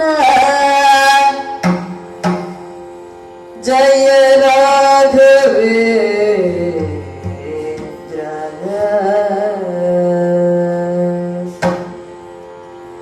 ಶರಧಿ ತನು ಜಯ ರಸಾಜನ ರಂಜನ ಉರಗ ಶಯನ ಪಂಕಜನಾಭ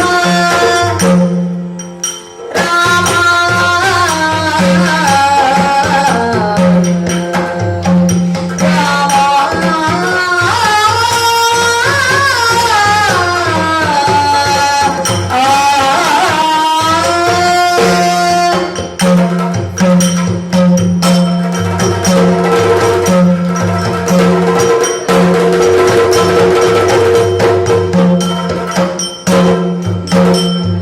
ಶರಧಿ ತನು ಜಯ ರಸಾಜನ ರಂಜನ ಉರಗ ಶಯನ ಪಂಕಜನಾಭ ಉರಗ ಶಯನ ಪಂಕಜನಾಭ ಪಂಕಜನಾಭ ವರ ಗೌತಮ ಸತಿ ಪಾಪ ವಿಮೋಚನ ವರ ಗೌತಮ ಸತಿ ಪಾಪ ವಿಮೋಚನ ದುರಿತ ದುರ್ಗ ಸಂಕರಣ ಗುಣ ದುರಿತ ದುರ್ಗ ಸಂಕರಣ ಗುಣ ಜಯ ರಾಘವೇಂದ್ರ ಶ್ರೀರಾಮಚಂದ್ರ ಜಯ ಜಯ ತೋ ರಾಘವೇಂದ್ರ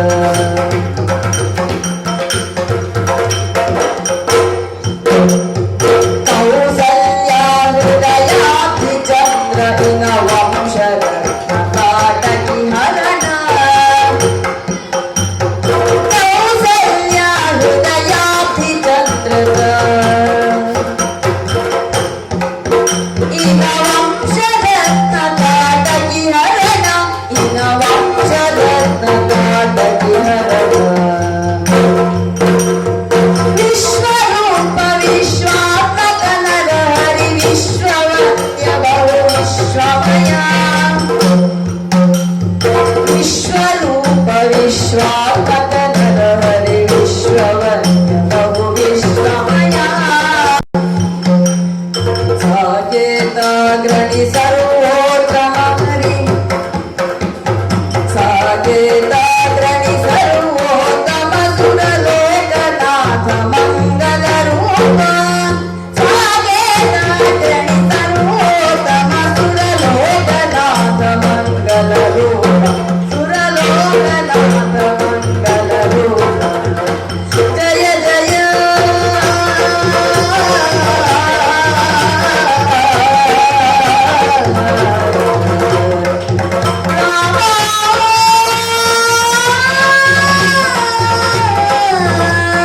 ರಾಮ ರಾಮ ಜಯ ರಾಮ ರಾಮ ಜಯ ರಾಮ ರಾಮ ಜಯ ಸೀತಾರಾಮ ರಾಮ ರಾಮ ಜಯ ರಾಮ ರಾಮ ಜಯ ರಾಮ ರಾಮ ಜಯ ದಶರಥ ರಾಮ ಸೀತಾರಾಮ ದಶರಥ ರಾಮ ಕೋದಂಡ ರಾಮ ಕೌಸಲ್ಯ ರಾಮ ರಾಮ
ಭೀಷ್ಮನು ಬೆದರಿ ಬೆದರಿ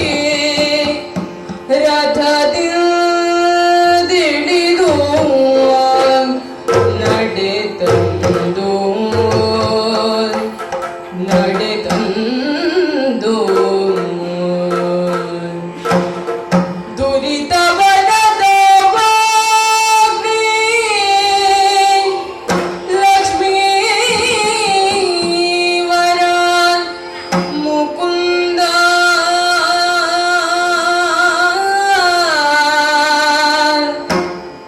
ಜಯ ಜಯ ಜಯ ಜಯ ವೇಣುತ ಎರಗಿ ಉಳಿಂದಚ್ಯುತನ ಮೃದು ಕರವ ಪಿಡಿದೆಂದ ಮಗುಳೆದಚ್ಯುತನ ಮೃದು ಕರವ ಪಿಡಿದೆಂದ ಜಯ ಜಯ